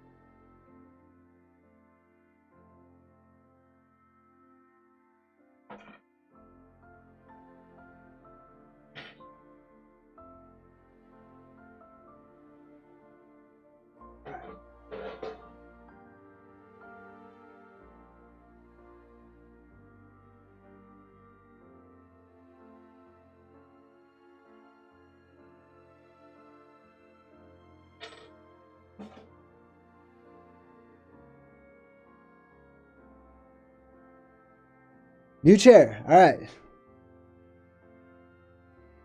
Now I need my pillow. Alrighty, alrighty. All right, got my little pillow. Boom. All right, so hopefully this chair is okay. So this chair breaks. It doesn't really break, but sometimes I have to, well, every day I have to stand on this chair to hang up the green screen that's behind me. And it wobbles, which loosens up all the screws in it and stuff, so. All right, let's see. I hope that music wasn't too loud. It is still playing. That's cool. Can you guys hear the music? Hold on. All right, let's get rid of that music. All right, sweet.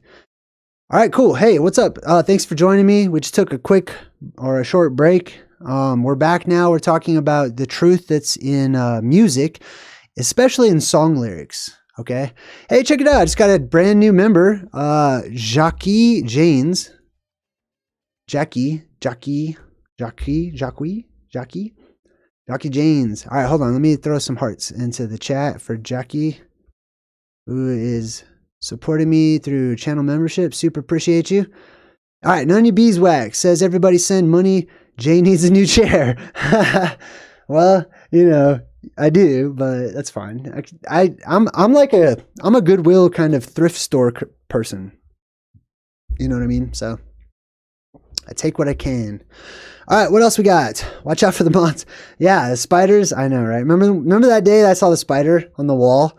Oh my God, it was fast. All right, anyways, let's get into the subject here. Next thing we're going to be talking about is space, because it was mentioned space is the final frontier. It's made in a Hollywood basement, etc., and so on and so forth.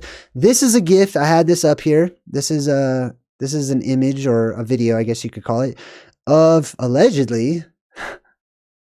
I don't know a lot about it. Okay, I'm gonna be honest. I get most of my news of stuff that's happening in the world comes from you guys, unless it happens to pop up while I'm researching whatever I happen to be researching. But I research a lot of myths and legends and ancient past stuff. So sometimes I come across recent events. I know this is probably like 2 or 3 months old, or when they shot this asteroid, or what is this anyways? When they shot this, whatever they shot a missile at this rock in space. That's basically what happened. Okay, allegedly. So here's the video of it. They have a video. Okay, of that. What is that, right? Hold on, let me talk about this for a second. First of all, man, there's so much to talk about when it comes to space, right? It's all messed up. It's so messed up. What is this? Why is it shaking, right? Somebody's going to be like, oh, the rocket is like super making it shake out there in space, right? Okay, I mean that's a possibility. It looks like they're four-wheeling through space. You know what I mean? It looks like Ace Ventura should be singing Chitty Chitty Bang Bang as he comes up on this asteroid or whatever this is. Now look at this thing, right? Does not look like any asteroid that's ever been presented to me, mostly, right? It looks like a bunch of tiny little pebbles and rocks and stuff like that, right? And it's like, it looks like an egg, kind of egg shaped and stuff. How does this even work in academics? You know what I mean? Do they just say like, oh, you know, there's a magic force and it's in everything. So it's stronger in bigger things. So all the dust is going to stick to something that's bigger, etc. Right? I don't follow that logic very well. I mean, I get it. I understand perfectly well. I'm not an idiot. I understand. I graduated high school, 3.2 average. You know, I don't know what that counts for. Freight Train. Thank you, Freight Train. Hey, Freight Train says, I'm on an hour and 40 minutes behind, but excited to be here for what Jay is laying down. Oh man, that's cool. Hey, when you catch up in the video, thank you. Thank you for your support. Super appreciate it. But anyways, let's look at this. Okay. I mean, I'm questioning everything that is presented to me as being beyond the sky when I don't think it is beyond the sky. Okay. I'll tell you right now, for all you new people, I don't think that we can get into quote unquote space until the door opens. Okay. I think there's a barrier. I think I think there is an electromagnetic invisible barrier above us, which is the electromagnetic confinement dome that forms around our world. Because our world is a magnet, so it creates a magnetic barrier around the world. And it gives rise to a physical barrier, which I so far speculate as being made out of some sort of ice, basically. So I'm not of the mind that people can just travel through space or shoot rockets out there and they go way out into space or whatever, okay? I don't believe that the stars are super far away and you got to go light years to get to them. I think that everything that I see when I look up into the sky is local. I think that it's nearby. It's not because I'm gullible and I saw a picture from some ancient cosmology. It's because of years and years and years of studying these things, okay? I have found enough weight for me personally that so far at this moment during this live stream, it's convincing to me that this stuff is happening nearby, not super far away, okay? Now, let me ask you this, okay? Why would they do this, right? Why are they playing pool, essentially, playing billiards, okay, with space rocks? That one, they're like, oh, don't worry, we diverted its path. Now it's totally not going to hit the Earth. This one wasn't projected to hit the Earth anyway, so they go ahead and just boost it. You just want to hit one that you know is not going to hit the Earth and change the trajectory to something that, I don't know, could possibly hit the Earth. You know what I mean? Oh, thank you everybody for being so kind with your gifting memberships. So yeah, what are they doing? What are they thinking? If that were even the case, okay, forget the dome, forget all that. Let's just assume that everything that I've been taught by mainstream academics is true. What right do you have to do something like this? Not only, people are like, well, it's not going to affect us. What if it crashes into some other world? You know what I mean? You cause an apocalyptic event on some other planet. Who said you could do that? I didn't. Nobody came to my house and said, we're taking a vote on, what kind of garbage we're going to leave out in space because you're polluting space. You know, it's not like this has a string on it and they could just pull it on back. You know what I mean? You're just tossing your garbage out into space, hitting rocks and changing their trajectories. Everything is connected. That's going to go somewhere if that were the case. Okay. Now, I'm not super convinced just by looking at this that is the case. However, that's the story that we're told. So if that were the story, I'll go with it and I'll still ask a million questions about it. Linda has a question and says, Jay, do you think the Van Allen belt is a part of the dome? Yeah, I do. Essentially, I believe that there are two Van Allen belts and there are two plasma spheres. One is the plasma that is contained under the dome, right? So it's before the magnetosphere, which is the one that we're shown typically in academics. And then I think that there's another one outside of the dome, that there is a plasma sphere that wraps around the dome itself. And I believe that those are called the Van Allen belts. Let's see. I'm getting caught up in the chat here. Margie Wilson says, JayDreamerZ, NASA likes government money slush funds. Yeah, for space snowball fights, apparently. You know what I mean? I'm not convinced. This is not a convincing video whatsoever for me at all. Personally, just look at it. Like, it's all shaky in space. Seriously? Are you serious? Right? I have so many questions. This begs so many questions. You know what I mean? Like, how did this video get back to us? It was destroyed. It was smashed. Were they live streaming? You know what I mean? Like, none of this is making a lot of sense to me. Where's the other view? If you have the technology to put a camera on the rocket that you're shooting at this super far away pinball or billiard ball or slushy comet or whatever you want to call it, can't you kick in an extra couple bucks to have like little side cameras go and like, you know, we can get a couple angles on it. Maybe one that, I don't know, you can't have 360-degree cameras in space. Is that a rule? You know what I mean? That's crazy. All right, let me jump back in the chat real quick. It's insane. It blows my mind. Thanks, Mars Pop. Super appreciate you. Yeah, they shot a rock out of space. Now, let me back up and be fair. They're showing this to us.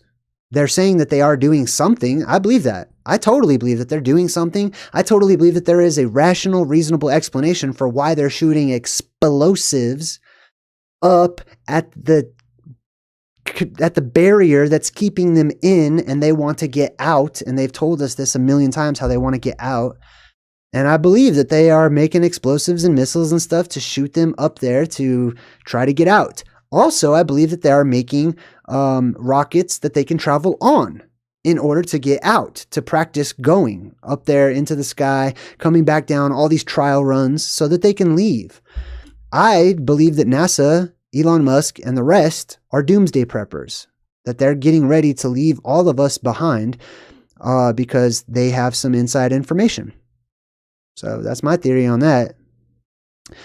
We got Mars Pop who says, Jay, do you think space is actually here and dimensional portal travel? I have no idea what you're asking me. I don't believe in space at all. Like, I don't think that there is even space between me and my microphone, or I don't believe in that space. I believe that there is a connection and a oneness. Now, I can be deluded by the illusion of space because it's fun to pretend like this microphone is separate from me and that I'm doing a live stream with all these different people and stuff. That's fun. That's me just pretending. That's me playing in the world that I'm in, okay? But I don't believe in space.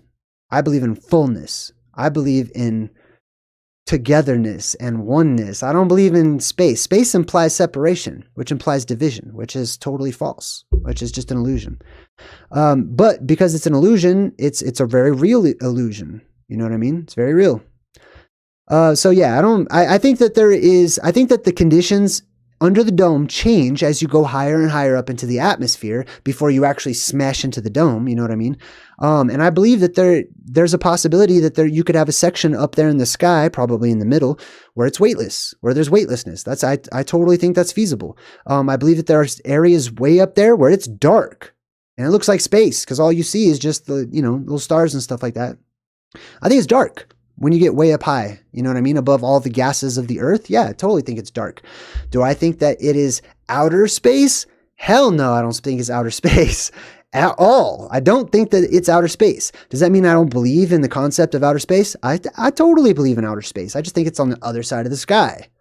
You know what I mean? I think that stuff like this, is filmed in a Hollywood basement, like we were talking about, quoting the Red Hot Chili Peppers, right? That stuff is done underground, that it's, lame technology. Maybe it's purposefully done this bad. Right? To me, this is bad.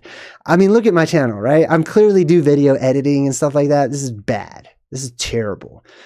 It's so terrible that it begs questioning, which begs the question, is it done purposefully so that people would ask questions? You know what I mean?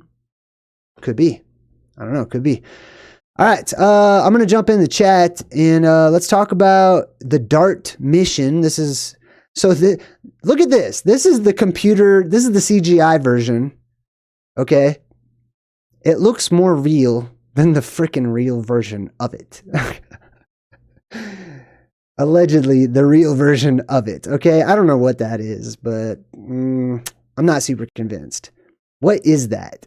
Like, how is that even made? How is that even being held together? How does that work? Does that have a core? Is there a core there? Is it hot enough now that it's developed liquid magma and water? And you know what I mean? Like, Jesus, where does all this stuff come from? It doesn't come from random space rocks. That doesn't make any sense to me. Yeah, so they built this contraption, allegedly, to go destroy it, to try to hit a rock up there in the space. Now, here's another thing, too. Think about this. There'll be survivors who are, I think, okay, I feel like there's going to be survivors, and I feel like there were in the past, that fought against the new arrivals that came down from above. Okay, which is why I believe we're trained to shoot the aliens when they arrive because they're going to take over your planet, etc. Could be. Also, could be a bunch of propaganda to get you to try to kill the aliens that you've never met, that you don't speak to, that you don't have any experience with. But trust me, the government knows that they're going to take over the world and they'd want you to shoot them. You know what I mean? I don't know. Something doesn't sound right about that. Bob White's in the chat having a good time. Glad to see it. Where did I get the video? I just searched on the internet. This is a GIF. So I searched on Google for Dart hits asteroid. I forgot what I searched for, but this popped up. And then I singled out my search for animated pictures or GIFs, right? All right, cool. Let me jump back in the chat. Let's see what people have to say about space and how real it looks out there. JayDreamerZ has been watching for several months, but decided to join because of your fun. Hey, oh, that's cool. I like it. I like to make it a fun place. You know what I mean? I like to have good times on my channel. I like to give info. I like to do all kinds of stuff. This is just who I am. So I'm glad that you appreciate it. All right, cool. How about that car? I don't have a picture of the car, but you know what I'm talking about. Tesla's red car. He sent a red car out into space. Polluted it. Once again, who gave permission for him to do that? You know what I mean? Did any of you have a say-so in like what they just trash space with? You know what I mean? What is that? You have all these rules about Earth and not polluting, and you know, they're so worried about plastic and landfills and crap. And yet, you can just shoot a car. You could just drop any old metallic junk out into space where it doesn't allegedly, you know, it's not biodegradable or anything. It will literally be there forever. You're just going to spit out all your junk into space without touching base with the people who live here and ask if that's okay by us. I'm saying no. Okay? Stop. Don't do that. You don't have my permission. I'm not okay with that. Nor do I want to be blamed whenever your little rock changes trajectory and goes smashes into some other world and destroys their civilization, and then they come here like, what the F, bro? What the hell? You know what I mean? Like, I'm gonna be like, nah, that's NASA. That's them. They did that. Let me take you there. Okay? Yeah, forget that. Who's giving permission to do all this garbage, right? They just say, oh, well, it's the government, right? They can just do what they want. I'm sure they wouldn't do anything stupid. Like, all right. If you say so. It doesn't make, nothing about this makes any kind of sense to me. You know what I mean? Especially people just taking liberty with space. Like, okay, let me ask some of my questions, okay? For example, when I was a kid, they taught you space was a vacuum. Then all kinds of questions came into play where people are like, well, if space is a vacuum, how do you explain this? And then people are like, well, it's not like a perfect vacuum. It's like mostly a vacuum. It's like, wait a minute. Well, is it a vacuum or is it not a vacuum? What degree? What are you talking about? You know what I mean? Do I need a suit? Can I just go out into space or whatever? Is it a vacuum or not? If it is a vacuum, or if it's even close to the vacuum that they say it is, how in the hell are you slowing down at 40,000 miles an hour headed to the moon or any rock or any place out there? You're using your space brakes? Is that what it is? You're just using your little space brakes? Pss, pss, pss, pss, pss, pss, pss. Oh, reverse thrusters. That's even better, right? In a total vacuum. That's like standing in the middle of an ice rink and pushing the air to move yourself. Okay? Yeah, you're pushing against something, against air or whatever. The rocket that is shooting all those spritzes of air, if they are in a vacuum, are being pulled out. They're not pushing against anything. All of that is being welcome into the vacuum itself. You know what I mean? I don't get the whole bank left here in space, bank right. Let's turn around. Oh, let's use the crazy gravity moon thruster maneuver or whatever. Stop. Nah. Sorry. It's not adding up to me. Jackie Janes, I'm going to figure out a way I like to say that. Says, JayDreamerZ, it's part of the Twilight Zone trailer. Yeah, I feel like I'm in the Twilight Zone. Like, this is the Twilight Zone. Welcome to the Twilight Zone. Yeah, thrust in a vacuum. Yeah, figure that one out. So what people will come back with is like, well, it's not like a perfect vacuum. I don't know who told you that space is a perfect vacuum, but they're wrong. You know what I mean? No, like you people said it was a vacuum. Okay? You said it's this infinite vacuum. Therefore, it should be sucking everything into it. You know what I mean? We live in a closed system. Okay? Something is keeping our atmosphere, and it is not some invisible force that's tugging on certain elements and letting other elements go or whatever. No. Dude, there's a wall. Okay, there's a barrier. There's something physically stopping everything, or possibly a power. You know what I mean? Some things are repelled by certain forces. But I don't think there's a force that's like, you know, keeping in certain parts of the atmosphere and it has preferences, and that doesn't make sense to me. Let's see. All right, let me jump in here. Man, I had a bunch I wanted to talk about when it comes to space. Look how dark that is. Okay, that's wrong. That's dark. Space is the heavens. The heavens are bright. The heavens are white. The heavens are well lit. The heavens are pearlescent and have pearly gates and whatnot. Okay, does that look like heaven to you? It doesn't look like heaven to me. It doesn't look like any concept I've ever even heard of heaven, unless this world's upside down, and then they call the place that is actually dark the heavens. And I mean, I could see that, but look at that. That's not infinite stars and light, and like that's nothing of the type. You know what I mean? And then this whole space weather, did that blow anyone else's mind when they started using that term, space weather? I laughed when I first heard that. I'm like, are you serious? Are they serious right now? Are they really saying that there's weather in space, in the vacuum, that there's weather? Weather is created by pressure. Okay, at least in our world, it's created by pressure. They're just throwing stuff around. They're changing their own definition of space, basically. Started off as an empty void. And then it went to a vacuum. Then it went to like mostly a vacuum. Then it went to having weather and shit. Oh, excuse me. And I'm just like, dude, make up your mind, okay? Like, write a story, stick with the story. Because you're just changing all the time. Why are they doing this? Why are they shooting stuff at that, right? Maybe because they're practicing to actually shoot the new arrivals when they come down. I don't know. It's a possibility. Maybe it's target practice for trying to navigate and get out of the biodome, you know, when the door opens. I don't know. But what I don't think is that they just randomly spent however many millions of dollars and manpower and time and energy into creating a cosmic dart just for the fun of it, just to see if they could, under the pretense that it's practice. It's target practice for when like this big one is coming our way. I think you will see a big one in the sky, but I don't think it's going to be a rock. Okay. I think there are comets and celestial lights and certain things that are up there. And I believe that many of those are omens and portents of things to come.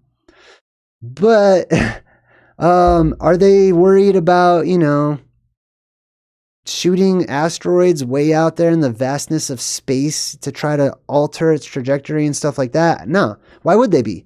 They're the ones who say this doesn't happen, but, you know, once in however many billions of years. So why are you wasting our time? Let's just roll the dice. Let's take our chances. Let's save $50 billion or however much it costs to do this and leave space alone.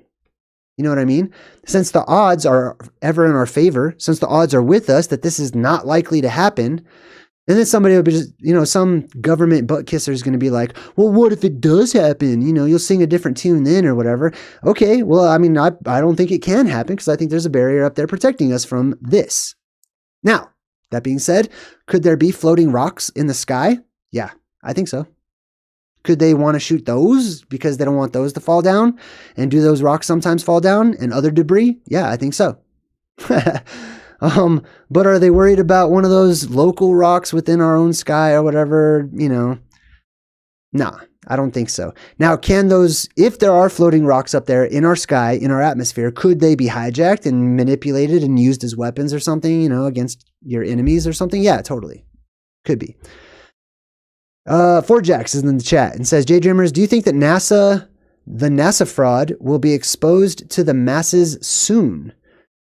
No. I don't. I don't think anything will be exposed to the masses until the apocalypse comes. I think that will be the day of reckoning. I think the masses all together in one voice are going to go, oh, shoot, all at once. I don't think anything's going to be revealed to the masses anytime soon. That's why they're called the masses. They're going to stay the masses. And be careful because they want you back. Okay?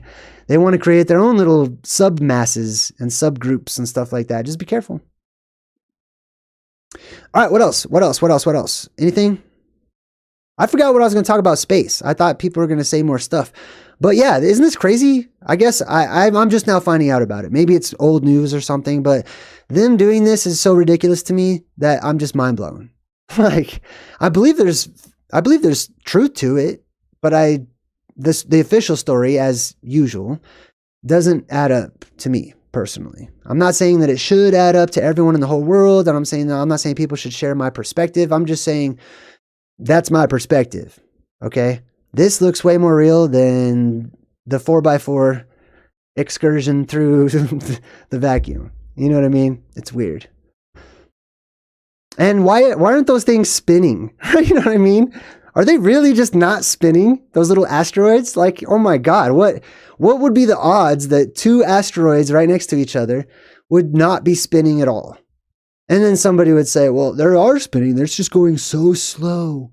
It completes its cycle over billions of years, so you don't see how slow it's spinning. Like, stop. Dude, those are not spinning. Okay? Not on this video. Not here. Not now. Okay? They're not. The problem with that is they should be. Okay? If they're just knocked out into space or whatever, like, there's no forces acting on these objects. They should just continuously be spinning forever and ever and ever and always, right? Especially after this thing hits it. You know what I mean? It should definitely spin after that. Can't believe they're doing stuff like this, man. I can't believe it. I can't even believe when I'm watching a made-up TV show or a movie and somebody dies in space and they're like, well, put them in a box and eject them into space, right? Are you going to do that? Are you people actually? I don't want you guys going out there in space if you're going to dump dead bodies into space. Don't do that, okay? That's not a good idea. I don't want that. I don't want to be in my futuristic little space car and you have to dodge corpses, okay? That's not a good idea. Don't litter space. Leave space alone. Keep all your trash right down here. All right. What else we got? Mars Pop says, Jay, do you think that NASA/CERN can hack Mount Meru mechanics to manipulate the cycle function of it? You know what? That sounds believable to me that they would try some stuff like that. And I also like how you're going with the hack Mount Meru idea, because I believe that it's possible to hack Mount Meru. I think it's possible that whoever controls that land or that area might be in charge of the whole rest of the world, because that's where all the world's energy comes from, is the heart, from the center. So if the heart's bad and those people that set up camp are bad and they know how to manipulate those energies, it's very possible they could just sit unseen at the North Pole and, you know, have representatives that do live out here and stuff like that. And they can manipulate the world's energy. That's a possibility.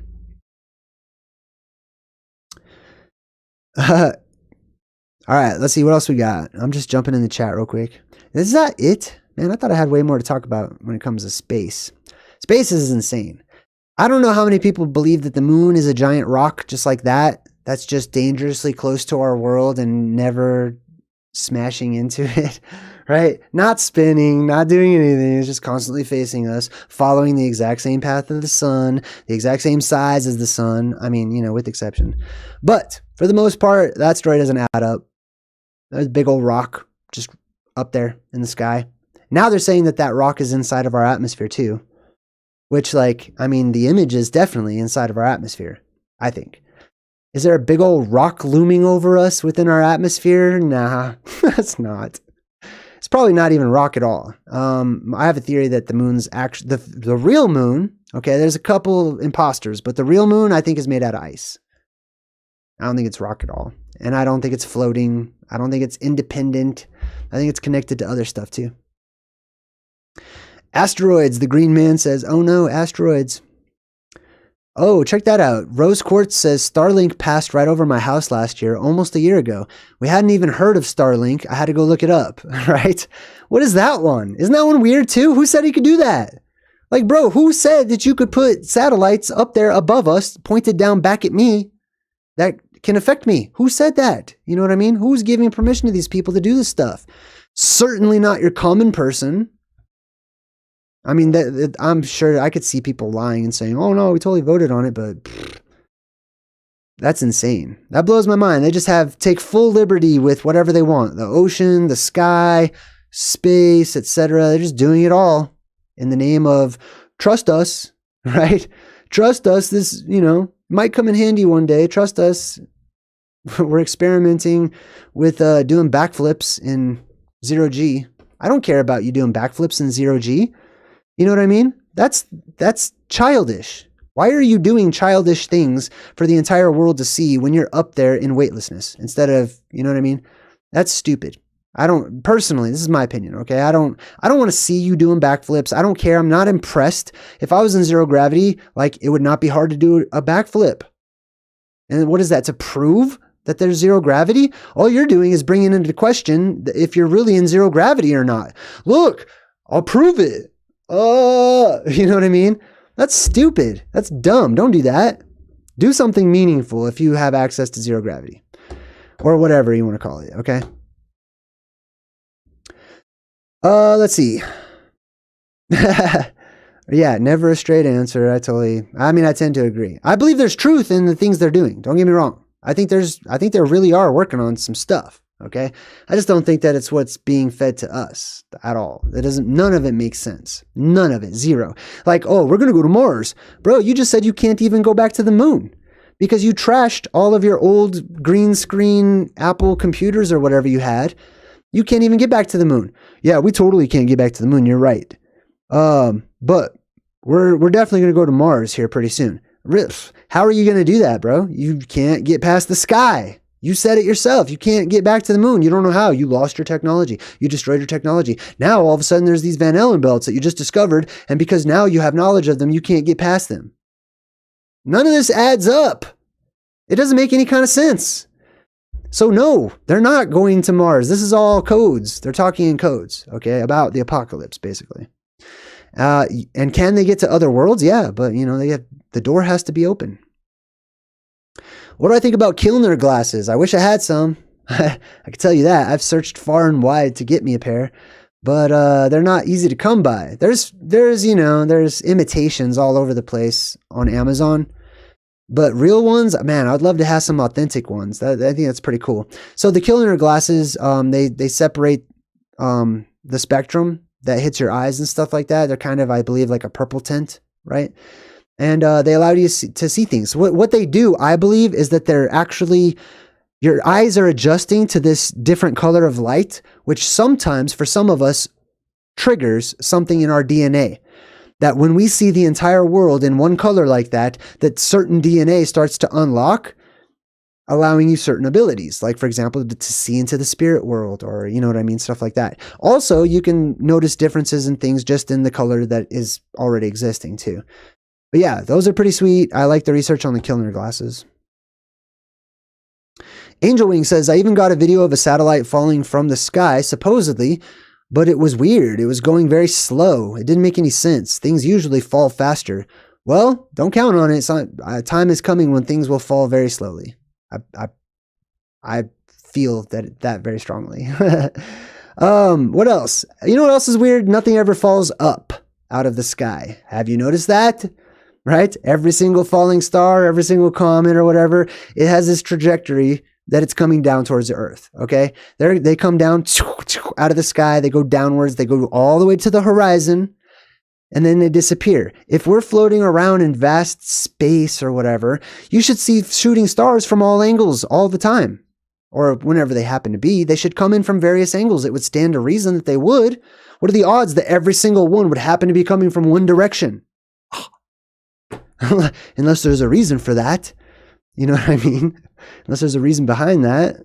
More esoteric than your common responses, I suppose. Piercing the Veil says, JayDreamerZ, I have a pair of real ones. No way. I can send them to you to use. Really? That would be sweet. I would totally use them. I wear my glasses all the time. I got different colored ones. They let you see the electromagnetic spectrum. Yeah, that's what the Ghostbusters were rocking too, I think. And it's incredible. DS finally unlocks sleeping abilities. I hope so. I have not been sleeping super well lately. But yeah, that'd be cool. Shoot me an email. My email's in the, community tab or whatever. Sage is in the chat and says, JayDreamerZ, I saw your short on the cathedral today. It's so interesting. Sorry I changed the subject. You're totally good. We're kind of wrapping things up now, so whatever you guys want to talk about is fine with me. Yeah, the cathedral. Super interesting too, right? Especially those vents that they had on the bottom. I mean, everything about cathedrals and, certain old world architecture is very interesting to me. I believe that they definitely served different purposes under different atmospheric conditions, other than just housing people, which we have today. Rhonda's in the chat and says, JayDreamerZ, they can't go back to the moon because they broke all their chairs while hanging green screens. Okay. I know. I can't believe that happened. That's insane. I just sat straight down. It's a good thing I wasn't standing on it. Oh my God. It's a good thing I wasn't hanging up my green screen. Jeez. What else we got? Mars Pop, who says, Jay, have done a presentation on where the planets are with your cosmology. I'll present that right now. The planets are under the dome.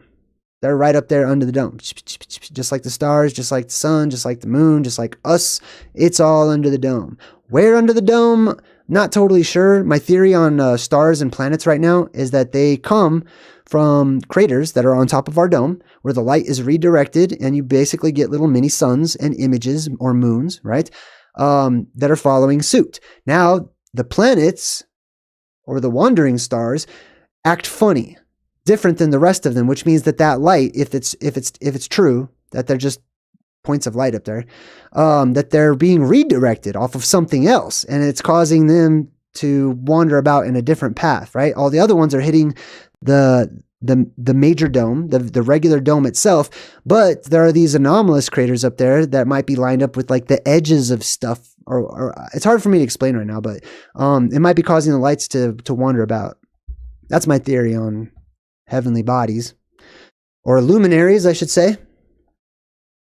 What else? I'm in the chat. Hold on one sec. Overprotected. Hey, what's up? 1111 says, I'm going to post my UFO UAP story on JayDreamerZ website.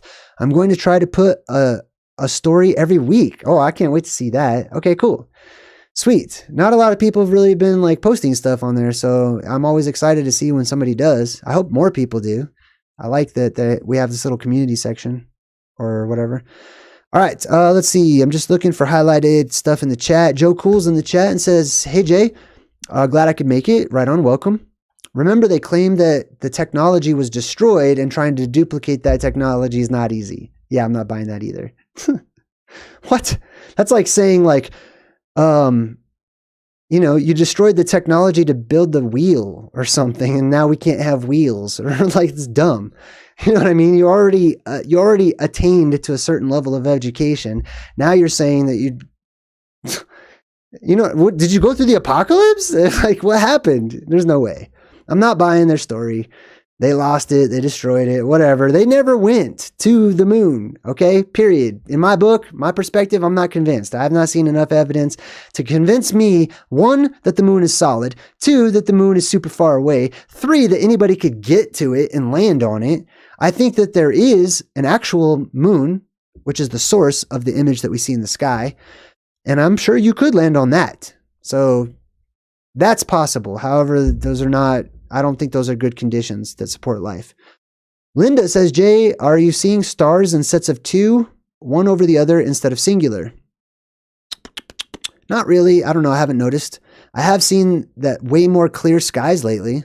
Like it looks like the moon's more clear, the sun's more clear, the stars are more clear on certain nights. I don't know. They seem closer to me. They seem vivid. I don't know. It's hard to describe. But to me, the moon's getting brighter.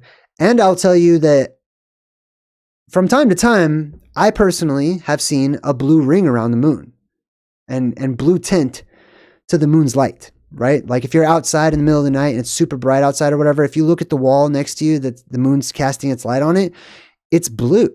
Like to me, I don't know. Maybe my eyes see things, different than most people, but that looks like blue light. It looks like the moon's turning blue, which the sun might be too. Mars Pop says, Jay, would you consider doing Lake of Fire by Nirvana Meat Puppets in the future? Sure, I'll consider that. It's only 4 verses, but it ties in nicely with your work and research. Right on. I'll keep an eye out for it. Somewhere in Time. I like that one. Somewhere in Time says, Jay, if we can't get back to the moon, true, how the heck are we going to Mars? Right? Because we are not doing anything, right? You and I, we're going to stay right here. Probably. They are the ones saying that they have gone to these places. I've not seen a lot of compelling evidence of that. Okay? I don't believe they went to the moon, so I don't think they can go back to the moon, right? I think they can try to get to the dome, which is where I think the real moon is, but no. Piercing the Veils. We're going to wrap things up pretty soon, guys. Everybody, guys and girls. Mostly just because my mouth hurts. I've been talking a lot today. I've had a good time, and it's a pleasure and an honor to hang out with all of you, even all of you who are not in the live stream, everybody in the future. I love doing this. I love tossing ideas around. I like philosophy. Piercing the Veil says, Jay, this is the link for the store. I'll get a hold of you and let you try mine out for a couple of weeks. Yeah, that'd be cool. I'll totally, I'll wear them and tell you what I think. Thank you. Here's my website. Boom. Thank you. Mag of Cascadia says, JayDreamerZ. Hey, Jay. I love the stream, dude. Wenatchee, Washington has a gigantic rock formation above the city that I think you would find interesting. Your latest video reminded me of that. I'll have to check that out. I usually watch the live streams later on, so I check all this stuff out later. So I'll probably check that out. Thank you. Amy says, JayDreamerZ, me too, all my life. I'm 59. It started in 1975. I think he's talking about the moon and the sun. Andrew says, JayDreamerZ, do you think that if everyone finds out that we don't live on a ball, people will change and everything will change, or they'll accept it and continue being slaves looking for useless things? I think life goes on. No matter what the worldwide accepted beliefs are, I think life goes on. I think it's all, more importantly, is what energy is happening down here on the surface where we call home, than what the accepted beliefs about the sky or the earth or the oceans or whatever, right? Those are subsequential to the spirit, for me personally, right? And something on the outside is not, to me, what changes a spirit. To me, change comes from inside, and then it goes outside. You know what I mean? So people will start seeing things differently as their spirit starts to change, right? It corresponds. Piercing the Veil, super thank you for the donation. That was super kind of you. Southern Bell Rising says, I enjoyed it. Good vibe, tribe. Right on.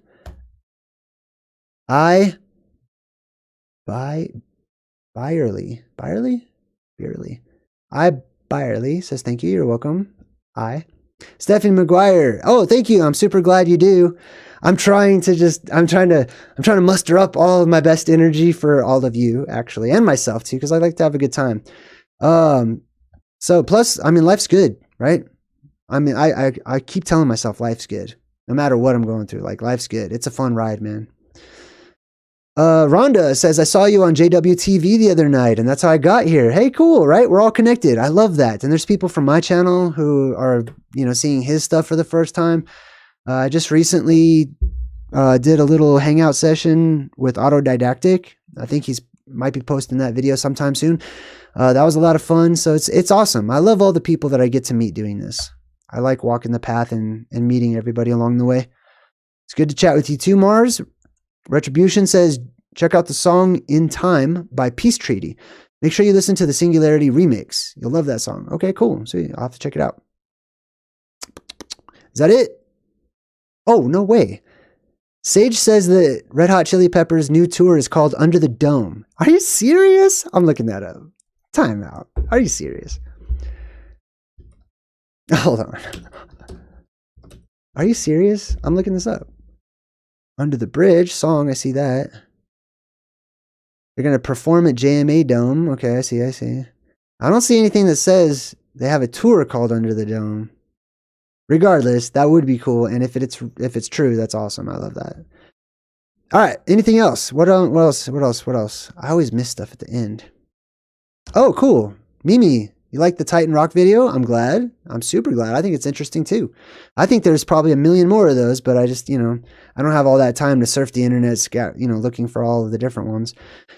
So I put out a couple of really good examples, hoping that other people would follow suit and, find their own.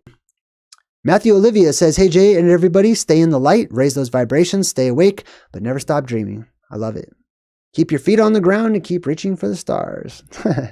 Joseph says, I've been struggling with this. If a god or God exists outside of these realms, why would they allow these evil people to rule over us? Good question. That's super deep. So I'm going to give you the super Happy Meal short version of that. If you define God as an omnipresent being, there can be no evil or good. Ultimately. Okay. Those are illusions, right? So it's not seen as God's allowing whatever, bad or whatever good. God's plan is playing out, right? And if that entity known as God is good, then all of it is good. Unless that entity known as God is evil, in which case all of what you're seeing is a part of some sort of evil, messed up plan. That's hard for me to accept. I resonate with the good God. I resonate with the peaceful God, the happy God, whatever you want to call it, the positive God. Okay. That's the one I resonate with. So for people like me, it's all working together for the good of that God. It's all a piece of the puzzle. You know what I mean? You got some pieces that are ugly, some pieces that are, you like less than other pieces. That's fine. That's acceptable. That's the world that we live in, right? It's a little salad bar. You just take what you like, right? Me, I'm saying it all was grown on the farm, no matter what it is. Like if I'm at the salad bar and I'm like, oh yeah, I like pears. Oh, I like cottage cheese. Oh, I like, salad or whatever. But then I'm like, green olives or whatever. I just don't like green olives. But if it's like green olives, then I'm not going to be like, oh, those are evil. You know what I mean? I know they came from the farm. I just don't prefer those, right? Somebody else will find them useful. Ultimately, I believe that it is all happening for our benefit. You need, quote unquote, evil in order to make good even better, basically. That's the short version, okay? Thank you for your question. Wheezy says, you shine like a diamond in the sky, Jay. Thank you. Well, I like all the good vibes in that one. Good one. I like that one. That's a good one. Not just because it's complimentary, but I read people's energy whenever I'm also going through these. As you can tell, some people's messages affect me almost immediately. I'm very empathetic in that way, I guess, sometimes. Let's see. Gary says, am I doing a podcast with Martin Liedtke? Nope. No, I don't think so. I don't have any plans to do that, and I have not been invited, so that's not in the works. Nathan says, Jay, does the world moat have anything to do with the circular water around Mount Meru? Yeah, I could make that connection. Sweet. All right, I'm just catching up on all these last things. Right when we're about to go, I swear. Everybody. All right, Linda says, Jay, do you know when autodidactic? I have no idea. So that's going to be up to him. If it's his prerogative to never post the video ever. So, I've been patiently waiting. I can't wait to watch it. I had a good time. I'd love to see it. So whenever he posts it, all in good time. Let's see. You're welcome, Joseph. As you can tell, I'm kind of getting tired now, so I'm going to wrap things up. Last one. Mars is a place in Canada. Okay. I'm pretty sure that when they film their Mars videos, it's here on Earth. You know what I mean? I've seen Earth trash and all kinds of Earth stuff. JayDreamerZ, I know you're busy, but if you get a chance, maybe you and your kids could watch Inside Out. Oh yeah, we actually have seen that one many times. Well, I've seen it many times. My son's seen it like once. But yeah, that's a good one too. And we talk about all of those little references all throughout that particular movie as well. All right, cool. Hey, thank you all. I need to go get some rest, obviously. I hope you all had a good time. For those of you who like the shorter videos, my apologies. I'm sorry. I'm going to try to work it out so that I have presentations and I just get right to the point. And then if I feel like hanging out, maybe I'll just end the live stream and just start a brand new one. And it'll just be like some kind of hangout session. You know what I mean? I'm just trying to figure out how to do it in a way that works best for most people. You know what I mean? Because there's a lot of good information in the stuff that I share, but if somebody sees that the presentation is 4 hours long, they might not get any of it. You know what I mean? If that's you, please check out my playlists, because I oftentimes have little tiny 2-minute videos that I do where I actually give you breadcrumbs and I just say, hey, here you go. In a nutshell, here's what I was talking about. Look out for those. All right, sweet. Check out my website. It's awesome. Check out my book. It's also super awesome and has really good reviews, which blows my mind. Thank you, by the way. If you left a good review, thank you. That blows my mind. I totally forgot about like reviews and stuff, but I've apparently have pretty good reviews. Thank you all for joining me. We have got a lot of other subjects to talk about here pretty soon. A lot of fun activities. There's all kinds of fun stuff happening on my channel all the time. So subscribe if you like to. The bell is a good idea if you're interested in the live streams, because they're not scheduled. They're kind of just whenever I feel like it. You know, when inspiration strikes, that's when I like to do my live streams. All right, cool. Well, with that being said, I don't want to say goodbye. I don't want to go. I don't want to go. What am I going to do when I go? I don't have no one to talk to. Like when my son is not here, this whole room is empty. It's just me. You know what I mean? And I'm like, man, you know, do I clean house? Do I play video games? So honestly, I'm just being candid with many of you.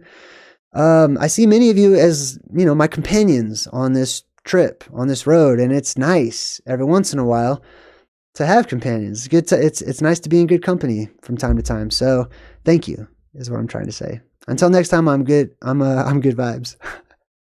Until next time, I'm JayDreamerZ saying good vibes and goodbye.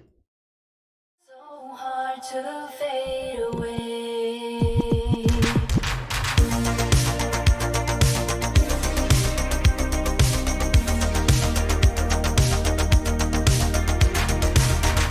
I try so hard to fade away, but something's forcing me to stay.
Only